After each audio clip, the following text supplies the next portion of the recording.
guess we will get started here right now. Cassie, would you like to call the roll? Hetzke, Here. Bastian, Here. Danicourt, Here. Knauer, Here. McCord, Here. Tidings, Here. Nursinger, Here. Valentine, Here.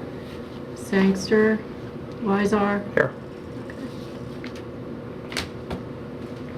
All right, we have minutes. Yep, we have minutes from December 11th that were provided in the last drop.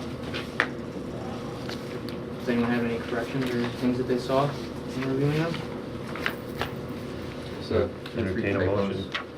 But they weren't worth Bring it up. bringing up. Well, we can correct them before we... Did you write them down or have them... No, I was trying to look for them right now. We'll just Somebody back wanna in. move, I'll take a quick cruise through them, but Okay, we got to move motion to With approve by corrections and Bastian, typos. Okay. Second. second by McCord. McCord. All right, Hetzke, Aye. Bastian, Aye. Danicourt, Aye. Knauer, Aye. McCord, Aye. Tidings. Aye. Okay. Okay. The only other miscellaneous item we have before the public hearing is your February application.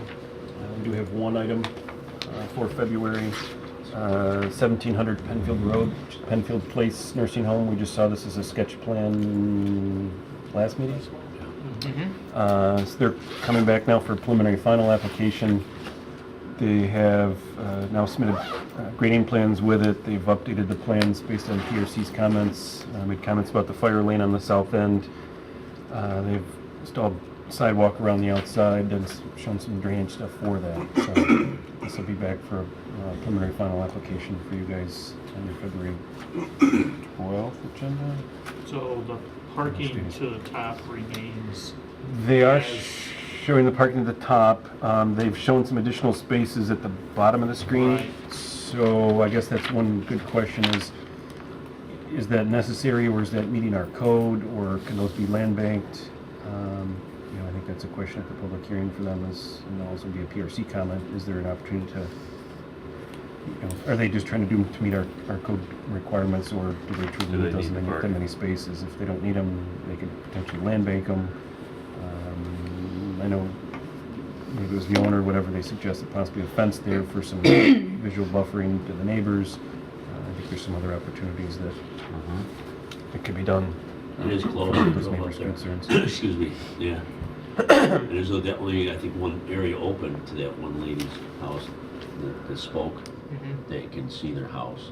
Yep, through so that opening. maybe some additional buffering from Landscaping. headlights or landscaping or Yeah. vinyl fence or something like that. That might be Yeah, I was up there too. Yeah. aesthetic treatment. But, so that's your only application for February. And then, it shared with the board earlier, we did have 3 reappointments, 3 people that were up this year. All 3 board members were reappointed by the town board last night. AJ was also reappointed as the chair for the board. So Welcome back, Mr. Welcome Chairman. back. Congratulations. You're in the Army now, you're re-up for 3 more years. And I think Zach had sent out some training sessions that are coming up. There's a couple of sessions coming up this spring. If anybody's interested, please let us know. We can get you signed up for those. As always, we need to make sure everybody gets their 4 hours of training in this year. So there's some recent sessions that came out. We sent those, and you can send them as new stuff comes in. We'll keep those going. I think we're going to do another one of those outdoor lighting ones, but in Ontario County.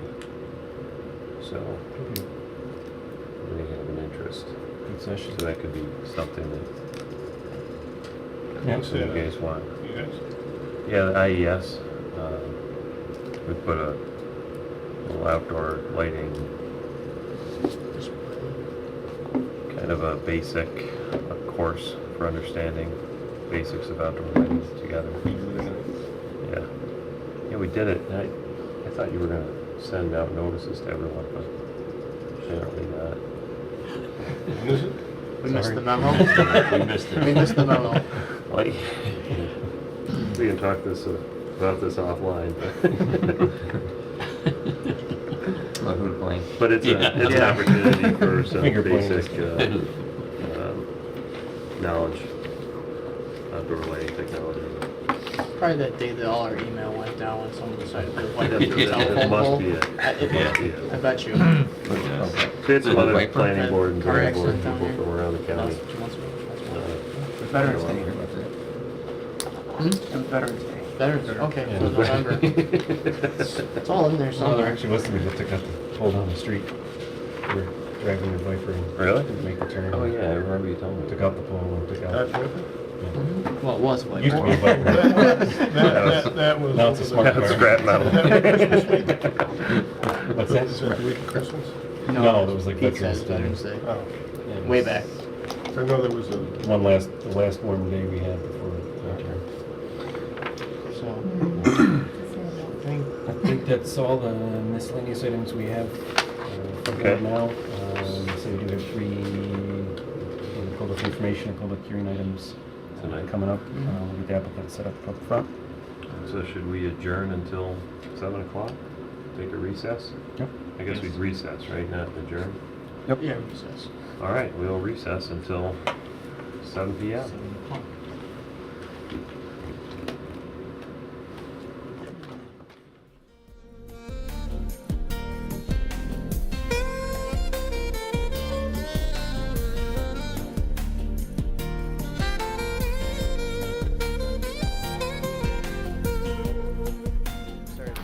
Good evening, everyone, and welcome to the January 8th meeting of the Penfield Planning Board. We'd like to start this meeting by reciting the Pledge of Allegiance. I pledge allegiance to the flag of the United States of America and to the republic for which it stands, one nation, under God, indivisible, with liberty and justice for all. Thanks, everyone, for coming. Tonight we have 3 items on our agenda. We have a sketch plan as our first item, and then we have 2 site plan hearings. The reason for the difference in the description of that, a sketch plan is a conceptual idea. So an applicant or a developer finds a piece of property and comes up with a conceptual idea as to what they'd like to do with it, and that's what this first item on the agenda is about. So that's why we call it a sketch plan. The way the system works is the applicant will address the board and present their project and what they would like to do. Then the board members will answer or ask questions. Once the members of the board have ask their questions of the applicant, we open it up for members of the audience to ask, and we encourage participation. That's what this is all about.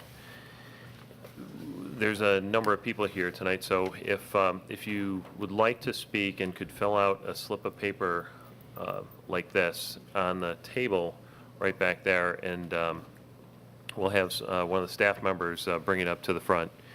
We'll go through these names in the order in which I have them, and when you're called to speak, please come up to the podium, give us your name and address, and then address your comments to the board and not the applicant, if you would please, so that we can take them all down for the record. They may not all get addressed tonight, but we definitely take your comments into consideration, take them very seriously. So, with that, Zach, if you could read the first item. Thank you, Mr. Chairman. It's loud. Application number 1, Marathon Engineering, 39 Cascade Drive, Rochester, New York, 14614. On behalf of Mike D'Amico with Combat Construction, request an informal discussion with the board regarding the construction of an 88-lot single-family residential cluster subdivision on 42.95 acres located at 2826 Atlantic Avenue. The property is now or formerly owned by Dolomite Products Co. Incorporated and is zoned R115. Application number 15P-0003, SBL number 124.01-2-1.1. Go ahead. Thank you, and good evening. My name is Bob Bringley of Marathon Engineering, office at 39 Cascade Drive, in the center city of Rochester, New York. With me here tonight is Mike D'Amico, sitting right to my right. Mike is the applicant and the developer for this proposed project, if it goes forward. And the homes are intended to be constructed by Ryan Homes in terms of the homes construction. What I have done, or what we have done, our office has done, is provide you a little handout that I'd like to walk you through. Right behind me is the proposed cluster development. But the first sheet is just the project information, which I'll touch on when we walk through this. The second sheet is an aerial view showing you the project location. You're probably familiar with this piece of property. It's right at Atlantic and 5 Mile Line Road, the northeast corner of that site. So 5 Mile runs north-south and Atlantic runs east and west. Atlantic is a state road and 5 Mile Line Road is a county highway. The project just located to the west, that at one time that was built probably back in the late 80s. We did that design, and the infrastructure that was in that subdivision extends across 5 Mile Line Road right at Atlantic. So sanitary sewers, storm sewers, and water is available for this project right in that location. So let's give you a little background. When the project to the east was designed, this parcel at one point was part of that, and then that never went forward. And so now Mike D'Amico's company is under contract to purchase this, if in fact it goes, the board likes what we're proposing, and we go forward. The next sheet is the proposed plan. This project is, or this piece of property, these 43 acres, are zoned R115.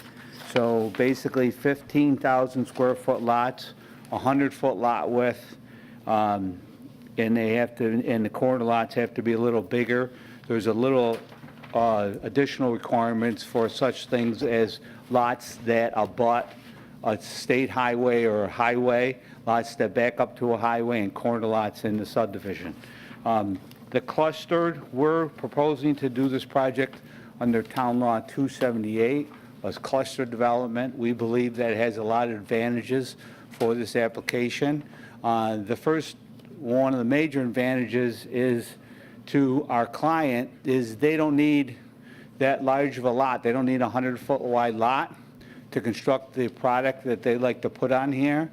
And the price range they're looking at, probably from $250 and up. So they're under this application, we're proposing a lot width of 75 feet, a lot depth essentially of 150 feet. Approximate or average lot size in the cluster development is about 11,250 feet, and that's right on that first sheet that we provided. In addition to making smaller lots, what that allows us to do is cluster the project and present open space. So if you notice along 5 Mile and Atlantic, we're having an open space green buffer, the intent there, and then some green buffer to the north and some green buffer that's internal to the project. The major green space is, again, located on 5 Mile and Atlantic. That does a few things, gets the homes further away from two busy highways, allows us to maintain that stretch of road.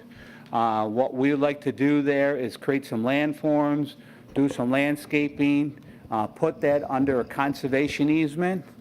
We discuss with your development review committee, thank you, the intent of that land. There's a couple of different ways we can handle that. What we decided maybe the best approach would be that the green space, for example, the green space along 5 Mile and Atlantic, one lot would essentially own that lot. The first lot, you go into the right, and then we will put a conservation easement on the balance of that. So about 30% of the site now becomes green space, allows us to create that buffer, draw the homes further away, and let that area under conservation easement go back to its natural state. So we plant the trees, essentially let that go fallow, and as you're driving down Atlantic and 5 Mile Line Road, it's going to present more of a rural feel like you have today. The way we came up with that concept or cluster development and the density of that, you'll notice that we have 88 units in that. So the next plan is what we call the conventional plan. That is taking the R115 zoning and strictly laying out the site, 100% of the site, to meet the code. All the lots in that proposal, or the conventional plan, meet the zoning. And let me back up a little bit. If we still have to check the boundary once we close, so we have to make sure we got 42 acres. So let's say it was a little less, we might come up with one less lot or something. But based on the information we have today, that 43 acres, we computed those lots and all of them meet the requirements. So for instance, the lots that back up to 5 Mile, we made those larger to meet the code. The lots that back up to Atlantic are 20,000 square feet because they require to be 50 foot deeper than the code, and all the corner lots within the subdivision are larger. So that's how we came up with the 88 lots, and that's what drove the density, or decided the density on the cluster development plan. The third sheet is essentially the subdivision plan, the preliminary subdivision plan, or conceptual subdivision plan of the cluster. It shows all the lot sizes.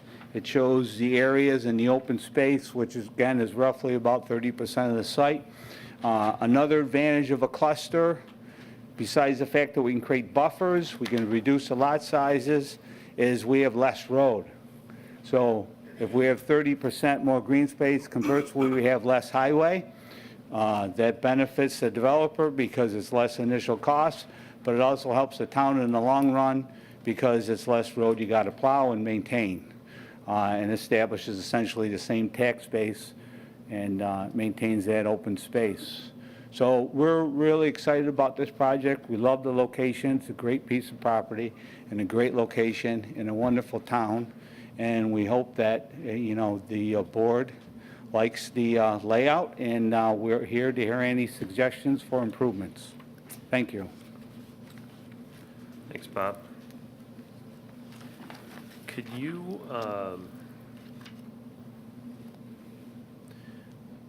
go through for me a little bit about the conservation easements again? The triangular piece in the northeast section, looks like that's proposed to go to one lot. Yeah, so, go on. And then, I guess you could address that first. Yeah, so Why not split that up among all the what we like lots? to do is like take this area right in here, that would essentially be part of one lot, and then there would still be a conservation easement over that, and we do that for this area, and this entire area. So it would be 4 lots that would be sort of extra large. The reason why we did that, instead of extending the property lines all the way back, is because sometimes it's a problem to maintain conservation areas, and we believe it will be easier with one owner as opposed to, let's say, take this whole stretch right here, where you might have 20 owners. And now everybody starts pushing back into their conservation. I think it would be easier for the neighborhood and the town to control that further, future encroachment after the project is built. We discussed that method, okay, so there'd still be a conservation easement over it, wouldn't allow any construction of any structures. The maintenance would essentially be, we let that go fallow, we plant the trees, and we don't envision that being cut. But that being under one ownership, it'd be easier to control because we deal with one person as opposed to 25 people that their lines extend back. Another way we discussed that with DRC was, and we've done this in other applications, is you form a park district. So you actually dedicate that land to the town, form a park district, collect taxes to maintain it. Mostly everybody on the DRC wasn't really enamored with that method of maintaining that. So, you know, and there's other, I mean, you still could extend the third way, you could extend the property lines back. Everybody owns it, but you still put a conservation easement across that land. So, you know, it just gives us a better method of policing future encroachments, we believe. Okay. Another question I guess I have is, have you done any preliminary traffic studies?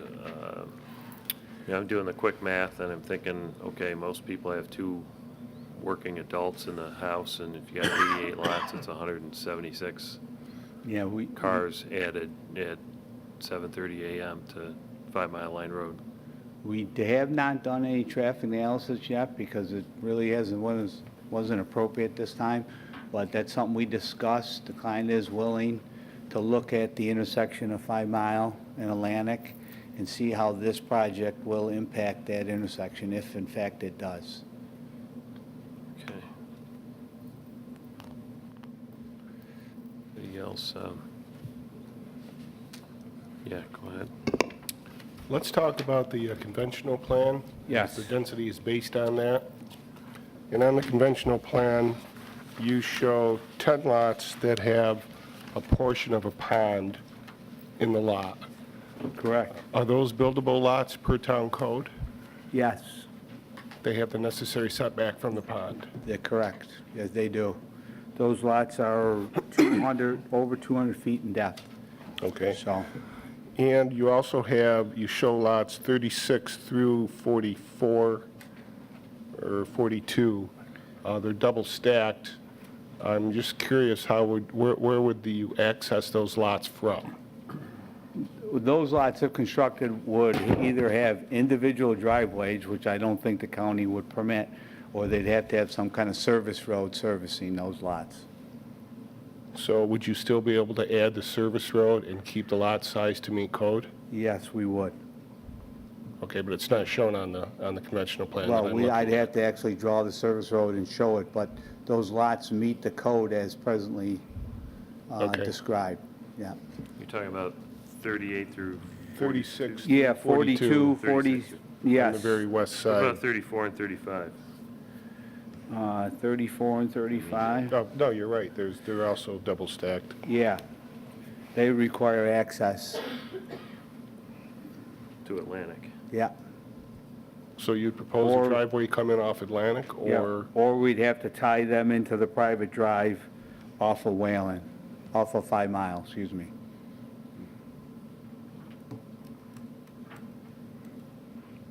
Okay, thanks. Yeah. I had a question. Right now, you're only showing just the one access going out on 5 Mile Line. Is there a reason, just due to the state highway, that you're trying to avoid an access and exit onto Atlantic? Yes, because of the speeds and because of that highway and because we have the availability to enter onto 5 Mile Line Road directly opposite this subdivision, we felt it was better. There was some discussion on having 2 access points onto 5 Mile Line Road, but we internally looped the subdivision. So you notice as you come in, you only have this little stretch of roadway that everybody has to go through, so you'll have alternatives in terms of emergency vehicles and people entering and exiting the subdivision. So we felt that it was better to limit the number of access points onto the highway, especially to Atlantic. Okay. Bob, do you have question.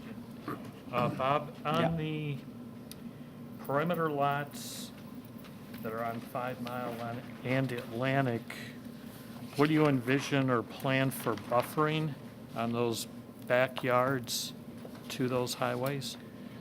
Are these right in here? Correct. On the 278 plan. We would plant the open space area. So with the detention areas, with landforms, you'll notice that this site, when you drive by it, it's sort of like a big dome. It just rises from here and from here. So the center of the lot is roughly 9 feet higher than Atlantic Avenue. And we would have the ability with the earth movement we're creating to create landforms, berms along in here to create a visual buffer to the back of the homes, and also with deciduous and coniferous trees, pine trees, we could screen that and break up those views. So with a series of trees and berms, we would beautify along the roadway.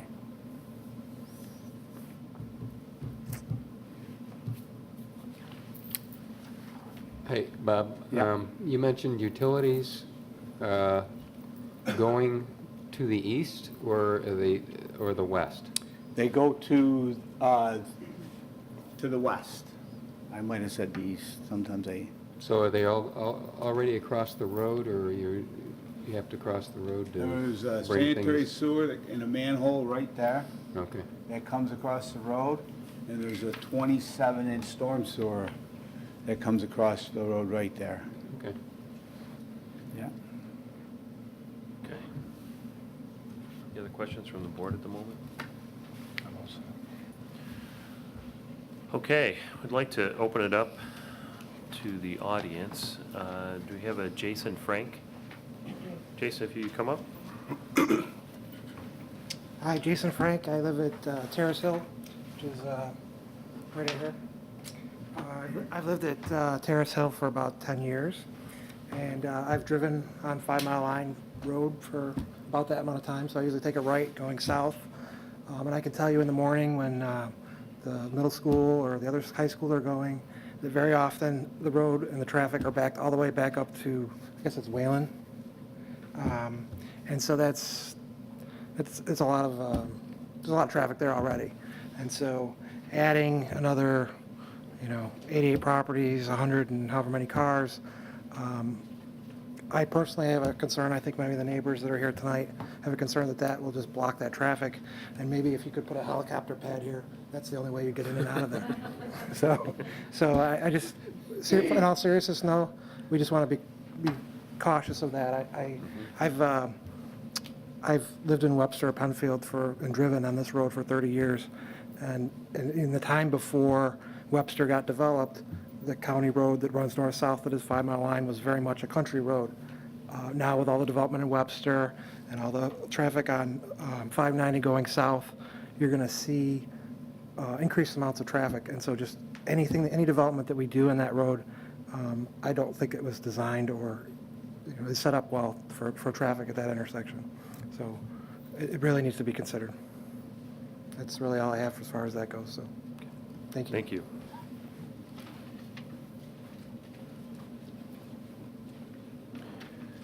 Okay. Is it Robert? Is it Dietrich? Dietrich? If I butcher your name, please excuse me and forgive me. Okay, I'm Bob Dietrich. I live at 2898 Atlantic Avenue for the last 32 years. I have 220 feet that borders the east side of the property. Atlantic Avenue and 5 Mile Line Road is a prominent intersection in our town. This property is very visible, and thanks to Jim Bowman, has been kept agricultural, growing produce for our community. I want to read a couple statements from our Penfield Open Space Update of 2006. It is also one of the few remaining large undeveloped properties in the west part of town, west of 250. in the Penfield Central School District. This property would be well-suited for recreational fields and would be an ideal site for indoor recreational facility in the future. Its central location, relative to existing town population, its excellent access from 2 major roadways, and the fact that it is located in the Penfield Central School District would make it attractive for consideration as a site for possible future school district and the town of Penfield partnership to develop indoor recreational facilities. I believe this property can be a showcase for the community. I'm all for keeping this property as open space, available for town planning and development. However, putting 88 homes on quarter-acre lots does not meet the criteria for planned progress. On the cluster development insert, which isn't shown here, shows a lot size of 75 by 150 feet. That's about a quarter acre. Some lots are even smaller. We should be requiring larger lot sizes if we're going to do development in this visible area. Shows a setback of 7.5 feet. That's 15 feet between houses. There's no privacy here whatsoever. The required setback that I'm familiar with when I put up my shed was 10 feet, and I abided by that. That inset also says, it says house pads. Do these homes have basements? Can we answer that? Yes. They will have basements. Okay. To put basements under these homes, dirt will have to be hauled in due to the shallow ground above the bedrock, typical 6 to 7 feet of ground. Then you got solid bedrock. The homes themselves, after you haul the dirt in, is going to be sitting up on mounds. They're all going to be, sticking up in the air and, dirt around them. Okay.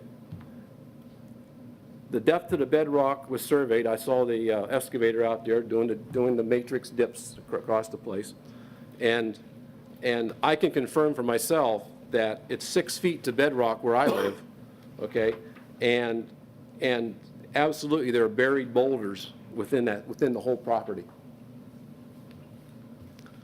My experience on Atlantic Avenue, during the morning rush hour westward, cars back up on Atlantic Avenue past my house. That's over half a mile. Okay? I won't talk to the eastward because we've already talked about that. I certainly recommend that all traffic studies be done while the schools are in session. From my experience on Atlantic Avenue, there will be much lower car counts when schools are out and people taking vacation. I want to talk about what's really scary for me, and that is the surface water. The area on the east side of the property, along this side near me, is wet, okay? Has very poor drainage. I brought pictures taken this past Sunday that I'll give to you. The ground gets completely saturated on the east side, including my yard and my garden. More than half of this area this area along here, never dries out. After a good rain, I've seen 6-inch deep ruts cut in the field from the water that comes off of this hill, okay, and comes along here, washes along the side, and ends up just keeping the whole area saturated wet. The Lone Oak developers were smart about it. They kept the houses up on the knoll away from the wet area. If you notice here, the homes do not come all the way back. They stop out here someplace. Then the water drains down.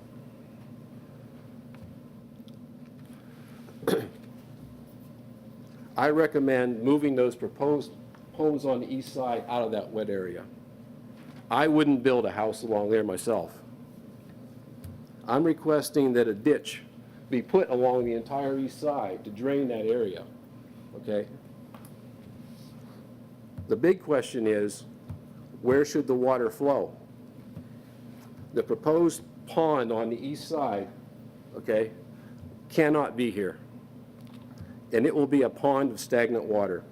There is so much water and no outlet to keep the water moving. The water can't continue to Shadow Lake Quarry because Atlantic Avenue is in the way. The pond will be a breeding area for mosquitoes. Mosquitoes will be hatching every 10 days from spring to fall. Everyone nearby will get eaten by these. I'm sure folks here that live in Penfield know all about the mosquitoes. Well, here's 1, 2, 3 more ponds of mosquitoes. The pond will definitely raise the water table. The water cannot go down because the pond will sit on top of the bedrock. The water will leach to the sides and into our yards and into our homes. This water problem will affect me, my neighbors on both sides of Atlantic Avenue. We already have sump pumps, backup sump pumps, and I have a dual sump pump. So, we have enough water. Water is a big issue. In conclusion, I don't see where this proposal fits with Penfield being a town of planned progress. Thank you. Thank you.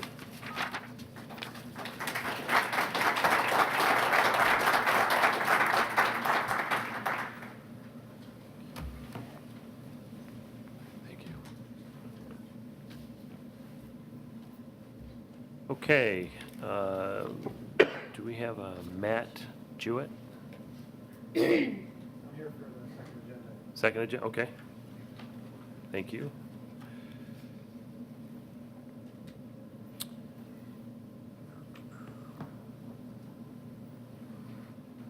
Would it be Carmelo Toscano?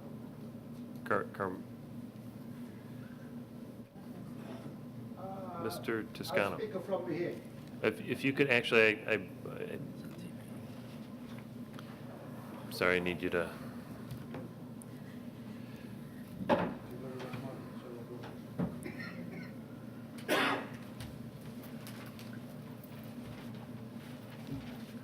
My name is Carmelo Toscano. I live at 2891 Atlantic Avenue. I've been here for the past 40 years. Okay. It's not too many people probably inside of here knows what's been happening on the corner over there all the time. I'm on Ken's, what is this leg here, because I live around here and the other side, which is the part of the lowest part of the area. By build the leg over there, the water going to come down right in my basement and my neighbor's basement. So that it should be out.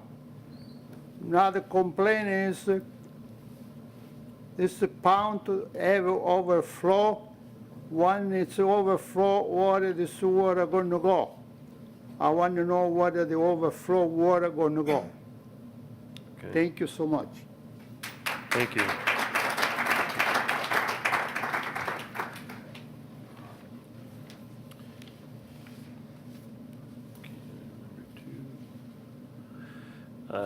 Jennifer Riley. Did I get your last name right? No, it's really. Oh, really? Okay. So I'm Jennifer Well, Reilly. it wasn't really that bad. That's right? really my name. I'm at 2904 Atlantic Avenue, and I'd like to say I'm really proud of the neighbors today. I think it's great that we had such a good turnout in regards to this issue. Obviously, we have some concerns. Mine have been echoed by the previous speakers that spoke so well, but I'll reiterate them now. My top concern is traffic, like everyone else. I commute to Gates every day for work. I have, that traffic light where I'm waiting 10, 15 minutes just to get through. We've had a lot of traffic issues just on Atlantic Avenue alone. It's a very busy street. Our fence actually had $800 of damage on a hit and run last week. So people aren't very courteous of the homes in that area. I would definitely want them to have a traffic study. I think adding 170 plus additional cars onto 5 Mile and that light there at Atlantic would be a tremendous slowdown in the morning getting to work.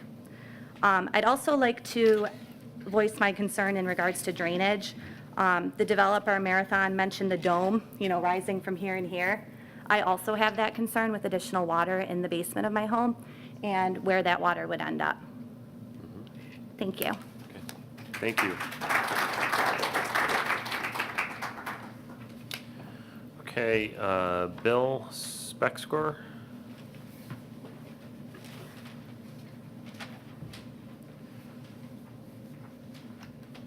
I do okay on your last name? Not bad. Not bad? I live at 14 Tall Tree, and the one area of concern is, right now, there's no sidewalks there. I was wondering if that's being planned, where there would be sidewalks around the perimeter of the property. That's a concern. The other concern that I have, and I was told to address the New York State Department of Transportation regarding putting in a four-way, just like we have at the four corners of Penfield, with arrows and turn lanes, because I think that would alleviate a lot of problems. We got people now, and I'm just as guilty as everybody else. If I'm heading south on Tall Tree, or I'm sorry, on 5 Mile, and I want to make a right onto Atlantic, it's illegal what everybody does, including myself, by crossing the solid white line. And everybody does it. No. I mean... No, only you does. So that's, like I say, that's the biggest concern. And even if this doesn't fly, okay, even if we don't develop this property, I still think we still need it. Thank you. Okay, Sue Sears.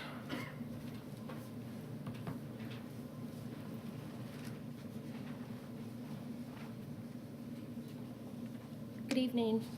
I'm Sue Sears. I live at 31 Lone Oak, and I just have a couple of questions. First of all, I'd ask the board that you ask the builder, the potential builder, that any future work that's done on the property, if they're going to have their employees or the people they've hired to come out and do surveying or whatever, that the property owners be notified that these people are going to be walking through their yards. I guess 911 was called because people were walking through our yards without us being notified or giving permission for people to come on our property. You know, again, we have a lot of elderly people in our neighborhood. All of a sudden you see someone, you know, our houses are very close together. You suddenly see someone walking by the side of your house and we have no idea who these people are. Or someone like me who's at work and people are in my yard when I'm not there. I mean, just if that gives us an indication of the respect that we're going to get through this process, it's pretty scary. On this particular item, on this drawing, the green space up here, I'm just wondering why that ends there and it picks up again here. But for those of us, and my house is the first lot here where there is no green space, I'm wondering why there is no green space there, but there is on either side. I guess I didn't understand that during the explanation. So again, for those of us who, and it sounds like these are going to be small lots like ours are, they're going to butt right up against our yards. And they're going to be large houses apparently on very small lots. That's something we can definitely address. From the looks of it to me, and possibly Bob, you can help me if I make a mistake. The conservation easement portion would be that, well, let's call it the middle shade of green. The lighter green would be properties, you know, say backyards that would back up to your property line. So the conservation easement, and it just is the way they've laid out their proposed site and how the lots would lay out. Okay. Would be the only reason why that would happen that way. Okay, so that could change. That could change. All right. Everyone's talked about the traffic. It is horrendous. And I invite anyone, 7:30 tomorrow morning, just go stand at that corner or between 5 and 6 o'clock tomorrow night and try to get through the intersection.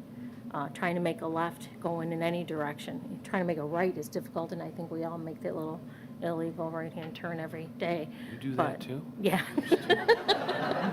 Yeah. There are no police watching this, right? But anyways, we know Not traffic. yet.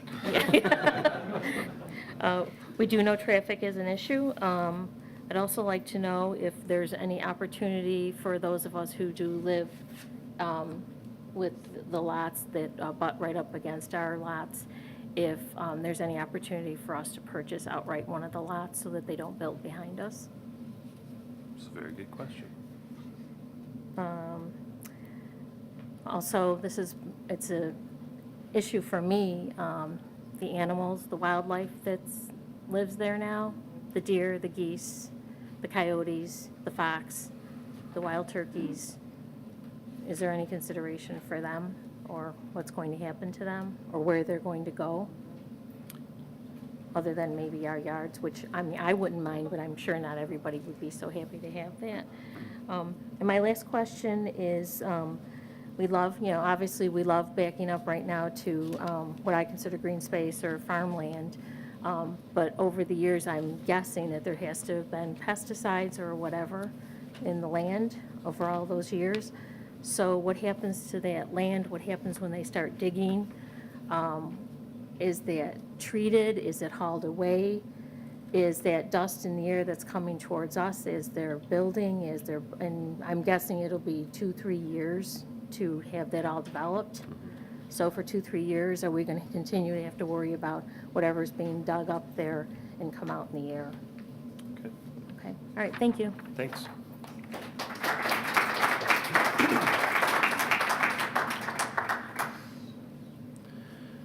Okay. Lauren Gorensky? Did I get that right? Please use the microphone. Me? You can, okay, sure. If you could make sure you speak try into the to adjust microphone, it for that'd be myself. Yes, very helpful. thank you. Thank you. All right, I'm Lorenda Goronsky, and I live at 20 Terrace Hill Drive, which is the subdivision that is to the west of the proposed subdivision. And I'm going to reinforce, I think, some of the similar messages that were given from my fellow neighbors in the area in regards to the traffic concerns in this area. Every day, we experience backups from 5 Mile Line north. Typically, it will go beyond the rise, so not quite to the Pennacock entrance. It happens during morning rush hour. It will happen when there are significant activities at Rothfuss Park. So the backup even goes further when that's happening. And it will also happen for strange reasons during severe weather instances. I don't know if people are diverting from 104 because of the road conditions or traffic conditions, but we will also see it then. Quite honestly, we can only get out of our street through the graciousness of those drivers stuck on 5 Mile when these things are happening.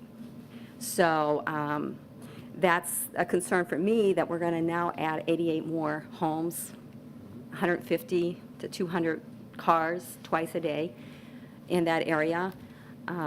I will reiterate what some of my fellow neighbors have said in regards to, I think the root cause for this backup is because there are not turn lanes at that intersection of 5 Mile and Atlantic. And I actually looked on the town site, and there was a proposal, it was an engineering study done back in 1999-2000 in regards to widening Atlantic beyond that intersection, putting in turn lanes, and that was a recommendation from the state engineering department. If you are going to expand to turn lanes on that north section of 5 Mile, this is the only property that's left to get land from, because there are houses right here that are butted right up. You don't have the expansion room. So I would like that to be considered in any development plans, that you do have some property that is set aside for the potential future of a turn lane to enable it. I also am going to say that we've experienced in the last 6 months 2 rear-end collisions at the end of our street. This is because, I believe it is because of the traffic concerns that are in that area. Cars that are waiting to turn left into our street, and they've been rear-ended. So that's another concern that I have, that actually also the end of our street is the drop-off for the middle school and high school buses for our entire community. The end of our street is also the pickup for the high school students for our community. If we're going to add on, and again, an additional 88 houses, please be concerned about, I'm concerned about the safety of any kids in that community crossing the street for that bus stop. So I do have some concerns for that also. I think that's the only other question that I had, and I know there was addressed in regards to a private road for those houses that are now fronting Atlantic and the conventional. And then there was also the question in regards to the pond. I can't envision how you can have that many lots there, have the right setbacks for a private road and the setback from the pond that are, in accordance with town ordinances, and still continue to have that. And honestly, even if you had the private road, I don't know how the individuals would be able to get in and out with our traffic concerns, even from a private road there. I just can't see that happening. And then the other thing is, I'm actually concerned about the cluster design because there's so many lots that are smaller than the town ordinance. It's more than 50% of the lots don't meet the town ordinances for this zoning. It's one thing to have a development where you have a portion of it, but to have more than 50% of it, I'm very concerned about that. Thank you very much. Thank you.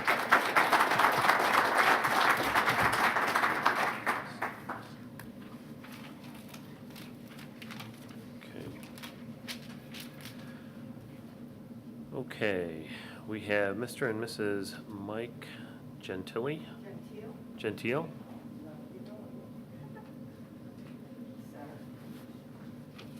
Good evening. I'm Mary Ellen Gentile, my husband Mike, and we live at 17 Terrace Hill, not to be confused with 17 Cadence Court, 8th house on the left. We moved to Penfield about 14 and a half years ago because Larry Falone was building this track, and nobody was planting cabbage on our land. It was just trees and grass, and there wasn't much out there where we live. And we lived in Greece before that. Now, if I wanted to live in Greece, because I'm looking at it this way, we came out to Penfield because we liked the space. We liked the beauty of it. We liked everything about the village. We liked the size of the population. And Larry was building a small tract. There's only 2 streets. It's Cadence Court and Terrace Hill. And we have a 1/3 to 1/2 acre lots. It's a beautiful design. It's a quiet neighborhood. Our houses are far apart, there's privacy. So that's why we moved to Penfield, and we're paying these big, huge taxes here, as opposed to, I think my taxes were under $3,000 in Greece, where it was very congested. And I had a nice home, split level, nice neighborhood, but got to go to Penfield. We're gonna move here because this is the best place to live. And we didn't even have kids in school because our kids were grown. They came with us, went to college, moved on. My son lives in Penfield. He loves it. So now I'm seeing this, and I'll tell you, it looks like a beautiful track. I have nothing against building homes, but this is ridiculous. And I'll tell you why. A 1/4 acre lots, really? What? And all this water, if I wanted to move to Webster, we could have moved to Webster. It's just as bad as Greece, but we want to move to Penfield. And after we moved here, there was a vote, and I remember it was to vote if you want free space, because Penfield was going to have the most free space. And most of the people voted yes. It did raise the taxes a little bit, but they voted yes, because we love Bowman's. Everybody loves Bowman's. Bowman's is the heart of Penfield. And I'm sure that they would not want to give up their lease and all that land for Ryan Homes, which Ryan Homes are okay, but Larry Falone built ours on site, ground up. Hardwood floors, tile, moldings, everything from the ground up. No prefab. I don't care if they start at $250 to $300. Still a Ryan home. And no offense, but it is. So I guess I just can't, I might as well move back to Greece or maybe just go down the street to Webster, where I used to live, because there's not going to be any more space. What was that free space that we all voted for? It's gone. We got a little Rothfuss Park. Whoopee. There's only one pavilion on it. It's not even really developed like a beautiful park. There's nothing much for kids to do there. They could have a pool. They could have a beautiful recreational center right here, not where the water is, but over here maybe, with one driveway, like Parrington. In Parrington, they have a beautiful rec center, and the people, they go for free. It's an indoor swimming pool. It really benefits their town, and they have a lot of free space in Parrington, because I teach there every day, tutor there every day, all the roads. Don't mean to interrupt you, I'm but done. they have a What do they have? a big landfill there that pays for all that stuff. Well, what could we do, though? I mean, this is not good.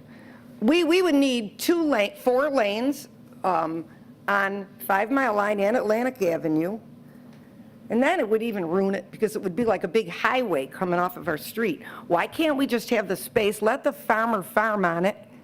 I've taken so many pictures every day. I go out there in the summer, different shots of all those beautiful cornfields with the birds and the turkeys, and it's just a wonder.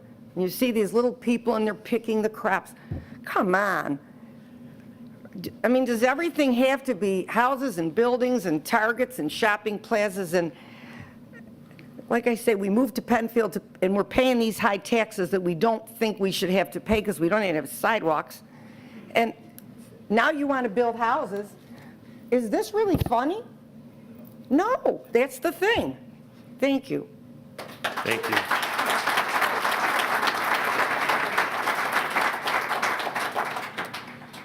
Okay, Colin Myrna.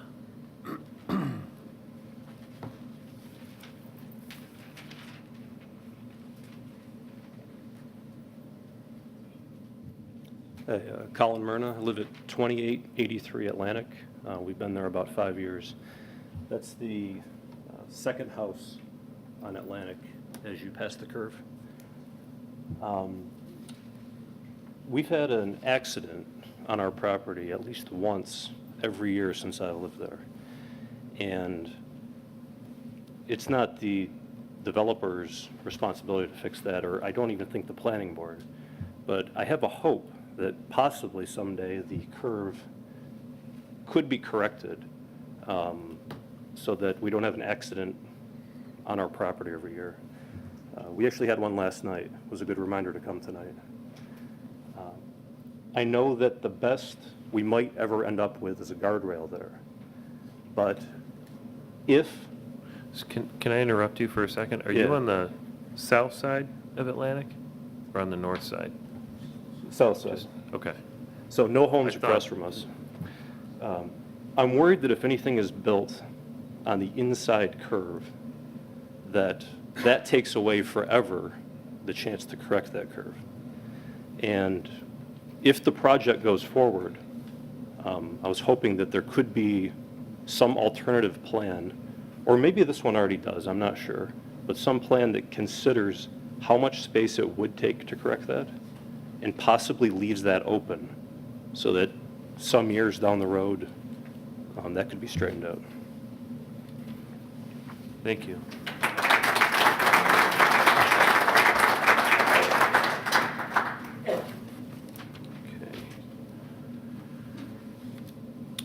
We have Jim Niederist. I think my neighbors have spoken pretty eloquently, so I don't have any. Okay. Okay, thank you. And a James, is it Edel? Edel? I think I butchered your last name. I apologize. Edel.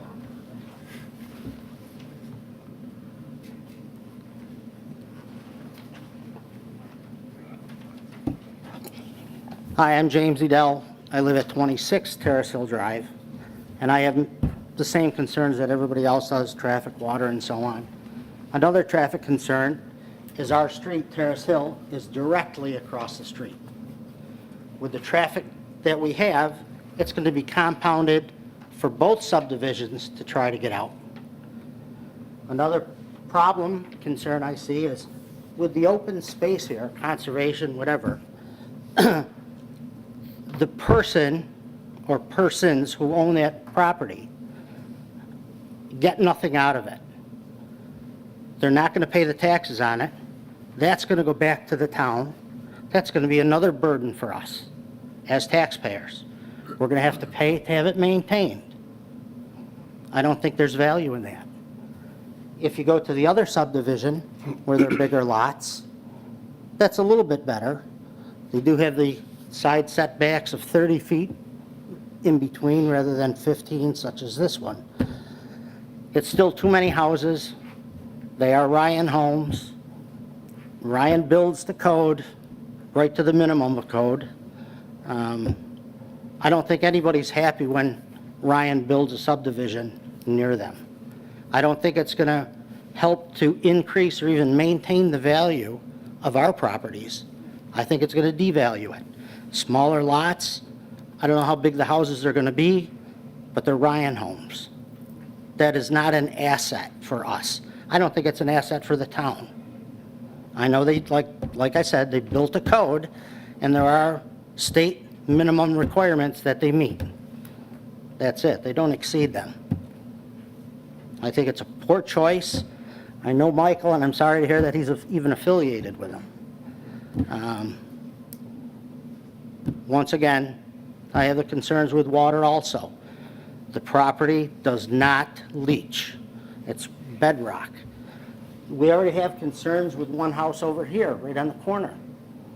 It has a lot of water problems. The town has been down there a few different times to see what they can do to correct it. That's going to continue. It's only going to get worse if they do this development, both all around that and across the street. So thank you for your time. Thank you.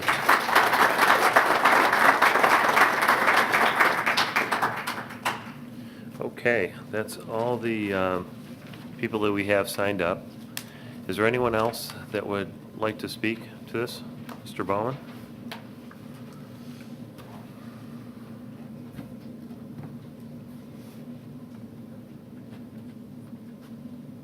I'm Dave Woodward, 1530 Harris Road, Penfield.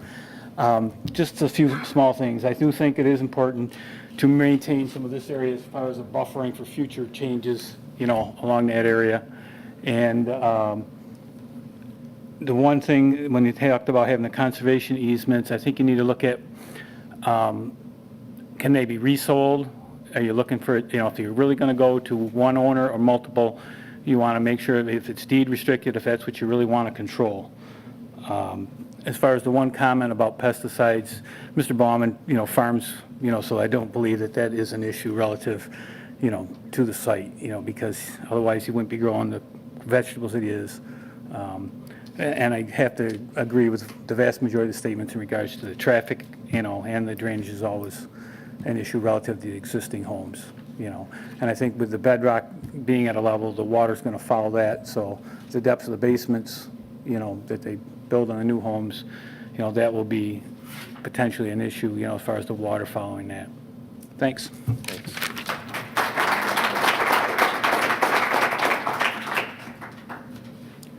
Do we have anyone else?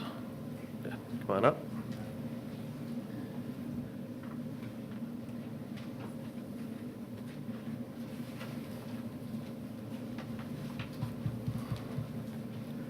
I'm Tom Ashby. I live at 21 Lone Oak Circle in the little cluster of cottage homes. It's that house right there. We moved here about 12 years ago. I completely gutted the cottage and rebuilt it. And during that time, I was working in the bathroom, putting in new shower things, looking down into a hole in the ground, and there were large glacial boulders there and the bedrock right there. So that far down.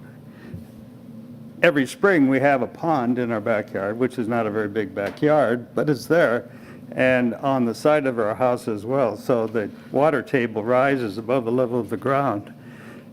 To give you an idea of where the bedrock of this land is, actually, it was a graphic illustration of it. And one other comment, this traffic light there is long, long overdue for modernization. It's almost impossible to turn left there. One or two cars can go if you're going south, and everybody breaks the law to turn right.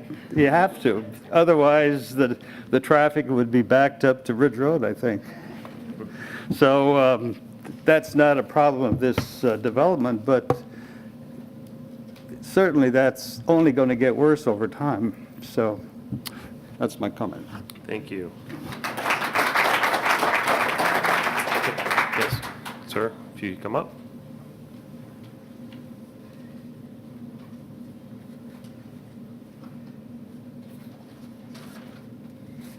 Yeah, my name is Roy Sargent. I live at 2901 Atlantic Avenue. I'm actually on the east side of the road right here.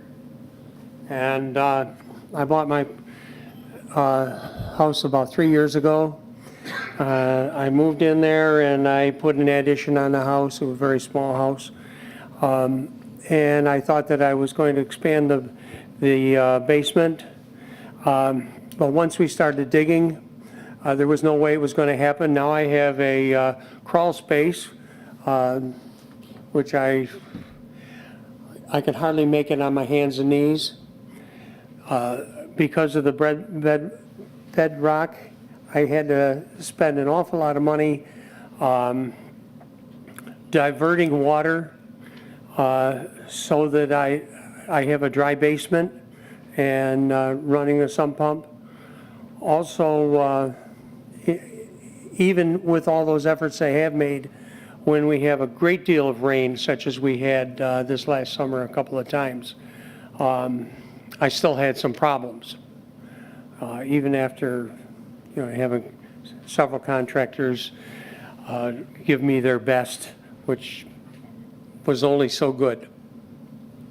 And speaking of traffic, I have to be very aggressive to get out of my driveway. Some people have to slam on their brakes because I try to get out. So thank you.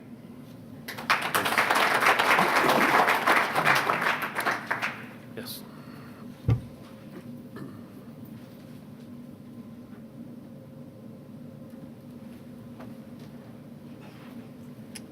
Hello, my name is Scott McGinn. I live at 2 Terrace Hill Drive. Actually, that's the first property on the corner here across from the proposed development. I have several concerns, many of which were addressed earlier tonight. Probably the biggest one is safety. So we talked a lot tonight about traffic and the headaches that it's going to cause. Me being right on the corner, safety is a concern. I have small children. There are a lot of small children in our neighborhood. And certainly bringing that many more cars into the area will add to that problem. I've been there about 5 years, probably witnessed at least 5 to 10 accidents at this corner. People turning left into our subdivision, getting rear-ended. Certainly having, another access point directly across from that will add to that. So, I just would hope that there'd be an extensive traffic study, not only on, the volume of cars going through, but safety. What's the history on that corner? What's the history of other other similar scenarios through our town and other neighboring towns, and what sort of volumes and history of accidents would that bring? My other concern, and Mr. Adele had brought this up earlier, is we've had quite a bit of water through here, and it's something that I've been working with the town and Jeff Benway for the last year and a half. And we believe it stems from water that was originating either off of this field or off of where the Victory Garden is. Now, I've been told that this project they may have a solution to that, but I'm very skeptical to that. We've had as much as probably 25% of our backyard underwater multiple times. So there is a lot of water coming off that property today. And that's a concern for myself and my neighbors. So if they are able to fix that, are they just rerouting it and sending it to one of our other neighbors or someone else in the town? Is it become a problem for someone else in the area? So those are my major concerns. Thank you. Thank you.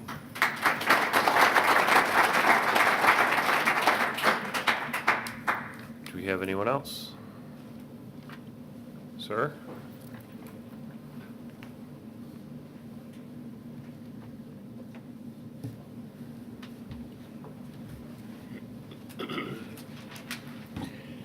My name is Dave Weed. I live at 39 Terrace Hill Drive.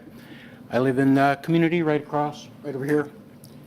In the mornings, I work in Webster, and particularly during the school time, winter especially, as my neighbors know, when I turn left out of my neighborhood, I have to turn left between cars. The traffic backs up from the light beyond our street and up to the hill. There's a blind spot just about 200 yards from that intersection. So you're blind from the traffic coming from the north, and you're going through traffic that's stopped.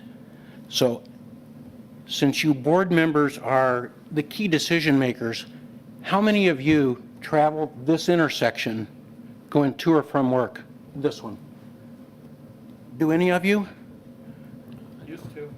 You used to. Does anybody travel it today? Travel it. Make this intersection part of your routine and see what we're all talking about. That's why so many people here have something to say about it. This section, this intersection itself is out of control, but our neighborhood funnels to one access point. Now you're going to put 88 homes at the same funnel point. So if I'm waiting to turn left, what are the 88 people across from me doing? Or is it 160? Now I got to worry about them while I'm cutting between cars to go north. It's already bad. It's only going to get worse. Now, smaller subdivision with bigger homes and bigger lots would be less traffic, and that would be helpful.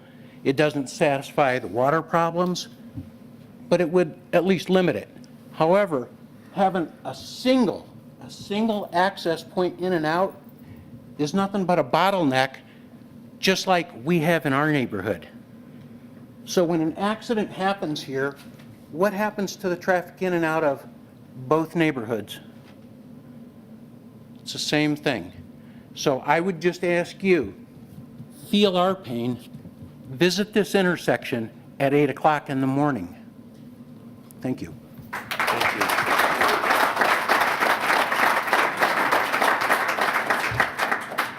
Okay, do we have, yes, ma'am?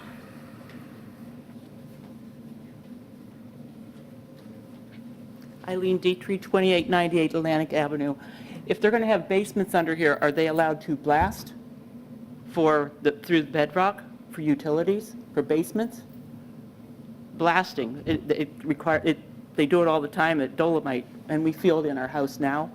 And I just can't imagine if they're going to blast for utilities and bedrock is, say, 5-7 feet down. Blasting shakes the whole house. We will get that answer. How about sidewalks? Is it mandatory in the town? There's a sidewalk policy in the town that Okay. requires sidewalks on both sides of the street in any new development. Okay. So, in this case, Zach or Mark, correct me if I'm wrong, but both sides of the internal streets, and I'm thinking that along Atlantic and 5 Mile, And they go to, the end of the property.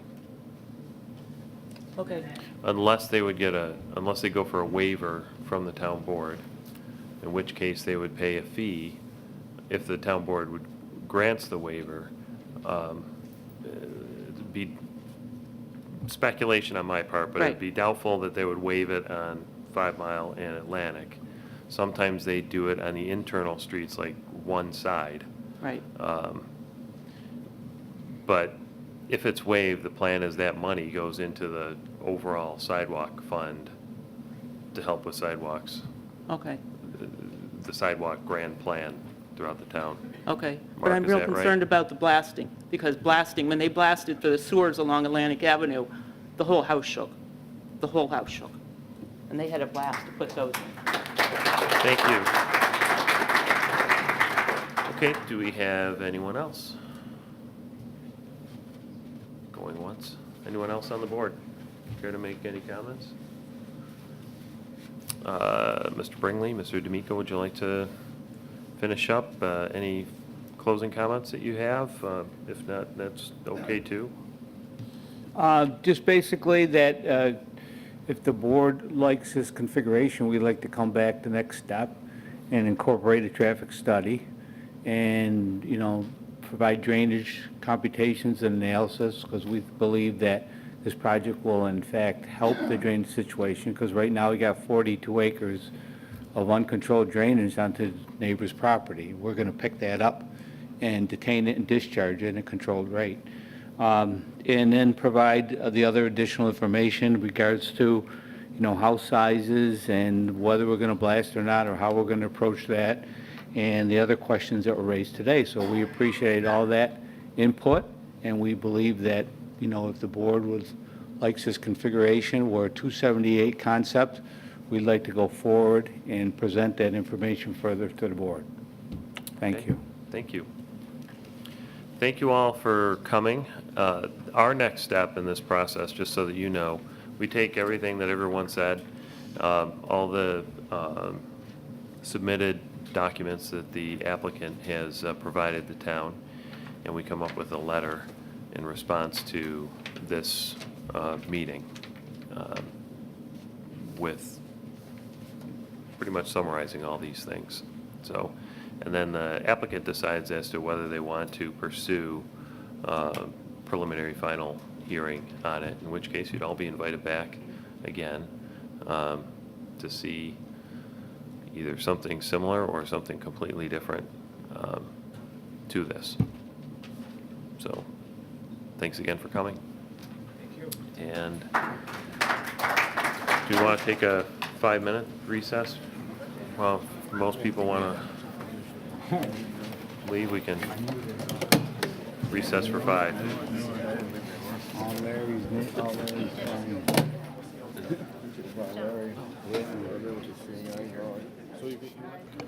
We'll proceed with the second item on the agenda.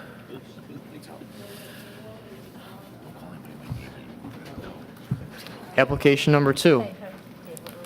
Peter Romeo, 309 Canterbury Road, Rochester, New York, 14607, on behalf of Jasmine Haganovich, requests under Article 9-9-2 of the Code for preliminary and final site plan review to construct a single-family residence with a detached storage shed and associated site improvements on 0.46 acres located at 2775 Penfield Road. The land is currently or formerly owned by Jasmine Haganovich, and is zoned RA2. Application number 15P-001, SBL number 141.01-1-15. Good evening, Mr. Chairman, members of the Planning Board. My name is Peter Romeo. I reside at 309 Canterbury Road in the city of Rochester. And my first observation is that I believe that since Mr. Nersinger had practiced Mr. Haganovich's last name many times, he got it right. Saved youth. Thank you. Anyway, hopefully you received the site plan that is somewhat akimbo here. This essentially is a preliminary site plan that depicts the lot that Mr. Haganovich currently owns. As the notice describes, the parcel size is, I think, 44 hundredths of an acre. That's taken to the center line of the Penfield Road right-of-way. Excluding the right-of-way, the lot amounts to roughly 33 hundredths of an acre. The land currently, the land slopes naturally from the center line of Penfield Road to the south of Mr. Haganovich's south property line, and further south onto his adjoining neighbor's land. What is proposed is a one-story residence, three-bedroom, right, with basement, an attached two-car garage, right, and a 12 by 16 foot. Mr. Romeo, Yes? do you mind using the microphone just so Yeah, people can hear you? that was not picking up? It picks up on the recording, but it's not going to those speakers up here. Yeah, good. Better? Much. Better? Thanks. In any case, what's depicted in the lighter green would be lawn area. The dark green circles are arborvitae, trees that the owner currently has stockpiled on property, which would be distributed in a pattern shown on the site plan. A 3-foot high wood fence, and there would be foundation plantings supplementing what I've shown, but hopefully to be developed, hopefully with an approval, would be included as a part of further site development. There is a large area to the west, on the west side of the parcel, that's being reserved for a septic system. It's currently shown to be in compliance with the Department of Health's setback requirements. Remains to be seen whether or not the assumed area is adequate to accommodate the needs of the proposal, contingent very, very deeply on percolation rates.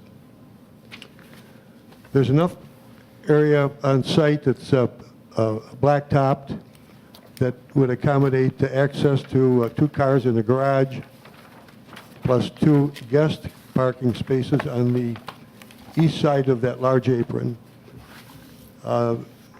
This means that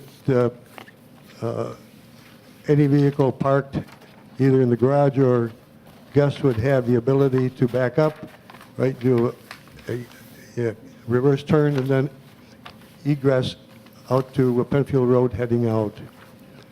There's also room along the shoulder to park at least 1 car here and 2 or maybe 3 here. And the existing topography and the preliminary grading plan that have been submitted to the town indicate the regrading that would be necessary within the right-of-way.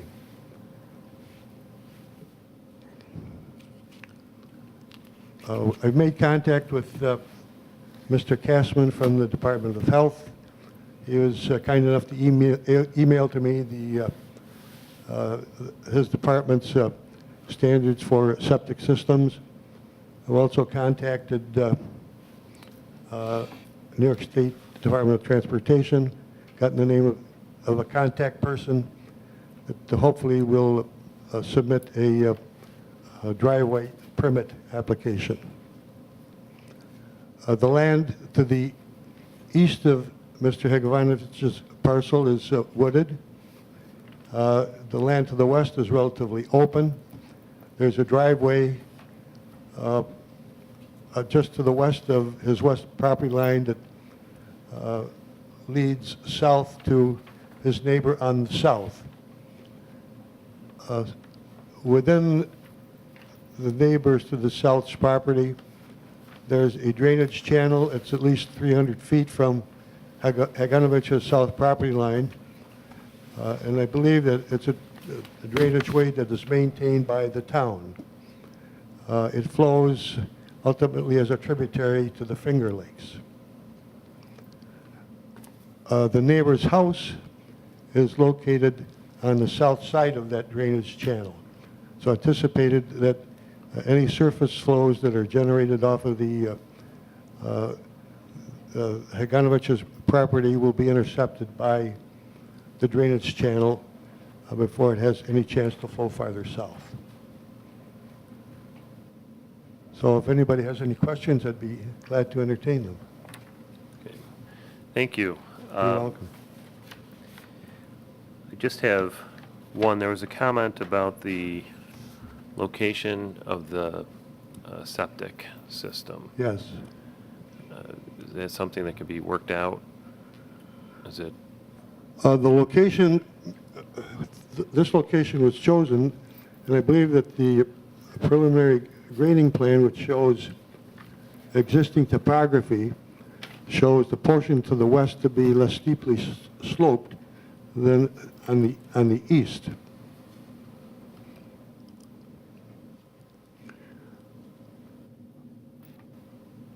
Also, depending on the result of percolation tests, right, if it's deemed that this field needs to be wider east-west, right, it's possible to actually abut the shed directly to the garage or incorporate it as part of the garage.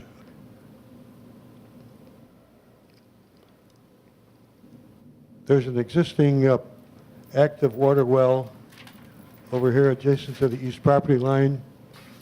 The distance separation from the water well to the leach field is adequate. The minimum requirement is currently satisfied. okay, thank you. You're welcome. One other question I had, you'd mentioned a number of spaces for cars to park. How many cars are anticipated? Is there a large number of cars that are anticipated to be parked on the property, No, or but is it just? it's not uncommon for the family owners, namely Mr. Haganovich and his wife, to have a car. Therefore, the two-car garage. And my guess is that if they're not totally unsociable folks, they would have guests. There's room on this side of the apron to park 2 cars, right? And there's adequate room in front of the garage and at part of this apron for a vehicle to back up, proceed, forward, back, and then straight out instead of backing out into the highway. Okay. Thank you. You're welcome. Is anyone else on the? Bob? Peter, could you review what variances you're asking for on this property? Yes, I'm glad you brought that up. Currently, the town zoning code requires a minimum of 50 foot for the front yard, 30 feet in the rear. The net usable lot depth, right, without considering yard requirements, is 82 feet, right? That's easily derived by taking the deeded depth and subtracting half of the width of the right-of-way, which is 33 feet. So this is not a totally arbitrary decision, but it's a judgment call. So we decided that, Mr. Haganovich and I decided that a 20-foot rear yard would be a reasonable yard, and 34 feet plus or minus would be an adequate front yard. Also bear in mind that Haganovich's south property line is the neighbor's front property line. So if he were, for any reason, to want to build another structure, right, toward the north end of his property, he would have to maintain a 50-foot setback to whatever structure he would be requesting. So we would end up 70 feet between Haganovich's south wall and his neighbor's north wall. The 34 feet, plus or minus, this could be 34, 33, right, was based on the ability to park not only the homeowner's vehicles in the garage, but also to have at least 2 guests park on property and be able to egress, right, safely without backing up into Penfield Road. So hopefully that gives you a response. And is there an area variance required too? Is this a RA2 zoning? Okay. Yes, it is. Okay, thank you. Right.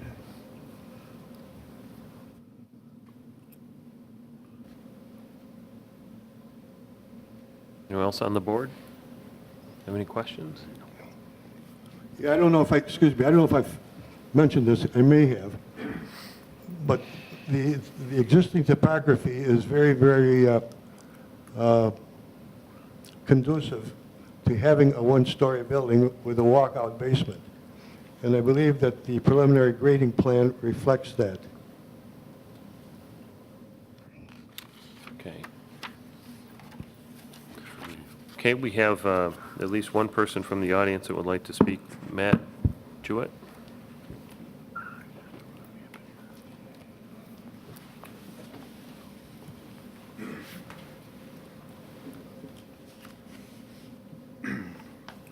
Hi, I'm Matt Jewett with a 2771 Penfield Road. I'm the property owner on the south and west bordering lines.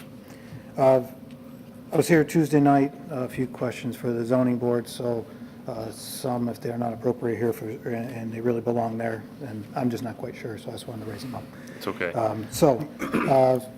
First one is, in no particular order, just some notes I took, but first one, water drainage. I'm very concerned about that. Right now, the water up there is very deep at times. In fact, there's one particular area, I have boots that go up to my knees, I can't walk through it. So, you know, it's a 1.5 feet deep at times in a particular area. But all the way across the back of the property is saturated, in the front of my property really, in the back of Yasmin's property is saturated where it might be 4 inches of standing water, but you sink right in when you walk across it. So there's a lot of water there. The area I'm specifically talking about, with the deepest area, sorry, can you hear me okay? If there's a microphone, that would be helpful. Thank you. The deepest area is really in this corner here. And one of the reasons I'm most concerned about that is that's the proposed area for the septic. So I'm not sure what is involved in the grading plan. I haven't had an opportunity to look at that. And also the slope of this land, I've never measured it. I don't have the equipment to measure it properly, but I'm going to estimate it's a 12 to 15 foot drop from the road to that back land. And that's why it probably makes sense for the walkout basement. But trying to fit a septic in there in an already low spot, the deepest water here, you know, full saturation, 4 inches standing water across here, a little bit into my yard, and then over in this area and into this wooded area, it's pretty wet. Again, I don't walk that often, but I'm going to guess it's in the 4 to 8 inch range in the wetter time. So quite a bit of water collects in that area. With regard to drainage, I heard it tonight, and then I also heard Tuesday night about the drainage swales and ditches. The ditch actually that runs through my property was cleaned out for the first time in, I believe, 30 years last summer. So it's been an ongoing issue, and that actually only happened because we pushed and pushed and pushed for quite a while, many times sitting back here with the Watershed Committee, and it started. Unfortunately, they did Bricola's property, cut down some trees across the street by Jamonda Way, and then they stopped at the back of my property. So it's still ongoing. It's still an ongoing issue. I don't know the status of the project right now, but I plan on finding out in February at the next meeting. There is no swales going across my front yard. I actually went out and looked after I heard Tuesday night there was, but I went out and looked. There is nothing there. So there's definitely concerns about where that water is all going to collect. One of the experiences we had several years ago when the previous owners of Bricola, when it was Country Way, they moved some dirt around, built a berm. It was around the preparation time for the snow tubing hill that didn't work out, and it completely flooded my yard, and it was my problem to fix. So we had to put drainage in, drain tiles, dropped inlets, all kinds of work in the back to correct that. And quite honestly, I'm not interested in doing that again. It's no fun and costly. So I'm very concerned about that. Other concerns I have is in the parking area. We heard the description of the driveway, the garage, and the spaces there, but and it certainly would work fine for 2 vehicle with visitors. My concern, though, is any other equipment. I know the original intent of this land was to be used for storing commercial equipment. There was a plan submitted, I don't know if it was to you or to the zoning board, but Harold referenced it the other night, that there was a plan submitted having to do with some commercial storage, and it seems to now have evolved from originally to store equipment to then build a barn to store equipment that didn't get passed, to at one point converting it to a commercial zoning, to now being a residential home. So I'm a little concerned about the volume of vehicles, the types of vehicles, and where they're all going to be. I don't think masonry equipment for a commercial business is going to fit inside of a garage or into a small shed. So I'm a little concerned about what exactly the plans are there. As for the septic, obviously the water drainage issue comes and goes with different times of year, obviously. So any septic perk tests that have to be done, is there a specific time of year or requirements that those have to meet? Can the builder choose to do it in August, for example, and work it in their favor, or is there specific code requirements for how that works? I don't know the answer off the top of my head, but that's certainly, we can certainly find out. Okay. Also, with regard to the parking and line of sight, and again, just to show the concern, 34 feet of a driveway. Again, it depends on the vehicles. I'm not sure what they are. That's not going to be too deep. So if there's too many vehicles, if any of this area is used between my driveway and this driveway, that's blocking line of sight here. So that's going to be a serious concern. Over the past years, before Yasmin started to clear it out and make more room, the previous owners had parked up here. They were there rarely, so it really wasn't an issue. But if that becomes any regular positioning, that is going to be a problem for us. We've experienced it, and it is a problem. But again, in the past, it was infrequent. Also, with the line of sight, I know this is a proposed 3-foot fence, so I don't expect that to be any issue.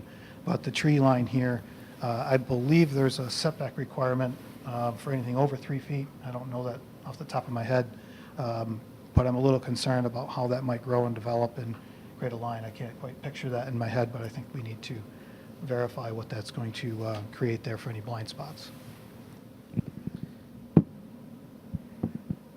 So I think that summarizes my concern here. And again, it's my biggest concern here is drainage, and then the vehicles, and the plan for the property. It seems to have changed a lot over 1 year, and I'm concerned about what's going to happen with your commercial equipment plan, the commercial equipment storage, and with a home with a walkout basement, is it going to turn into a garage downstairs full of equipment that's going to be pulling in and out of 20 feet from my front yard? So that's my concerns. Thank you. Thank you. Would anyone else like to comment on this application? Anyone else from the board? Okay, Mr. Romeo and Mr. Hi, my name is Jasmine Higanovich, and I live on 521 Cedarwood Terrace. Yeah, I understand his concerns. Yes, I did change a lot of it because of you guys. First, I bought the property, and a friend of mine told me that's pre-existing. You can use it for where the guy was using it, storage. There is a barn right here on the corner. Big barn, it's too close to the road. I heard from the official of the town, it's a 1 foot on the over, whatever is the easement. It's old, it's, I can fix it. Now, when I learned, I had a big stone wall here, right? Because the property is lower than a Penfield road. So I want to rebuild the wall.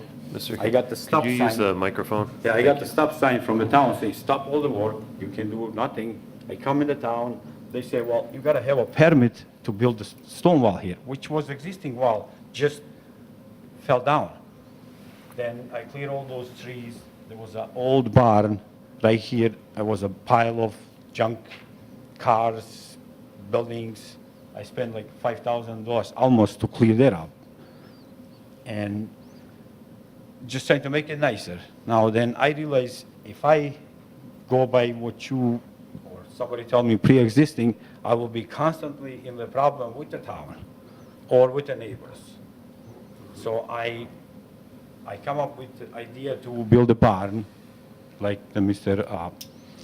Says about this, and I also gotta say I have a small business which I do part-time. I work full-time for Monroe County, and I don't have really a lot of time for a big business. You know, I just have like a couple wheelbarrows, jackhammer, plates, temper.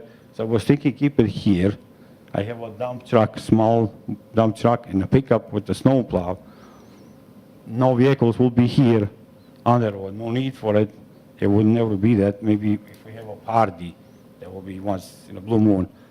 And so when I realized everything else, we made a plan to build a barn, and we heard from some officials in the town says, the house right here is historic, which I didn't know before that. There is almost no chance to do that. Now I come up what I'm gonna do with the property. You know, I can't use it as a storage. I can't have nothing there. Now I gotta pay the taxes. I spend the money already, so why not to build a house? I mean, if you guys allow me to go by whatever was there before, I'd be happy. And also these arborivists, I can plant them right here in the middle. I mean, I'm just saying make it nice. One tree is about $55.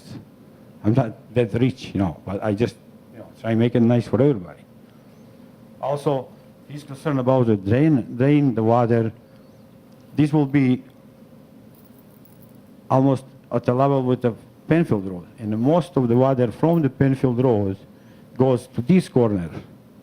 The land over there, next guy over, I don't know the name, was wooded and it sloped down, and mine is sloped down too. It makes it like a natural trench going down here.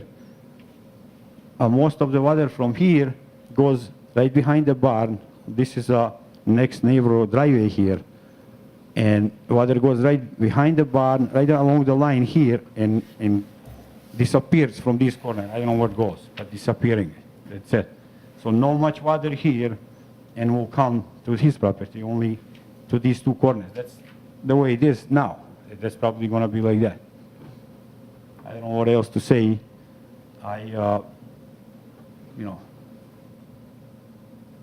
That's all. Thank you. Thank you. Okay. If nobody has any other comments, we will thank you for coming and call this hearing closed. And Zach, if you could please read the third item. Thank you.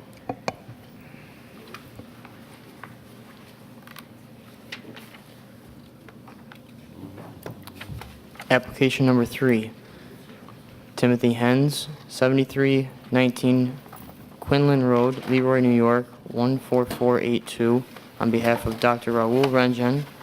Request under Article 9-9-2 of the Code for preliminary and final site plan approval to construct a 3,275 square foot orthodontist office with associated site improvements located at 2124 Penfield Road on 0.53 acres. The property is now or formerly owned by Gordon Griffin and is zoned BNR. Application number 15P-0002, SBL number 139.08-1-6.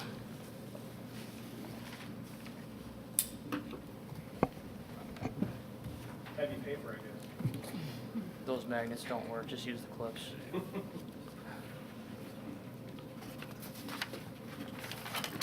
We've been meaning to get rid of them.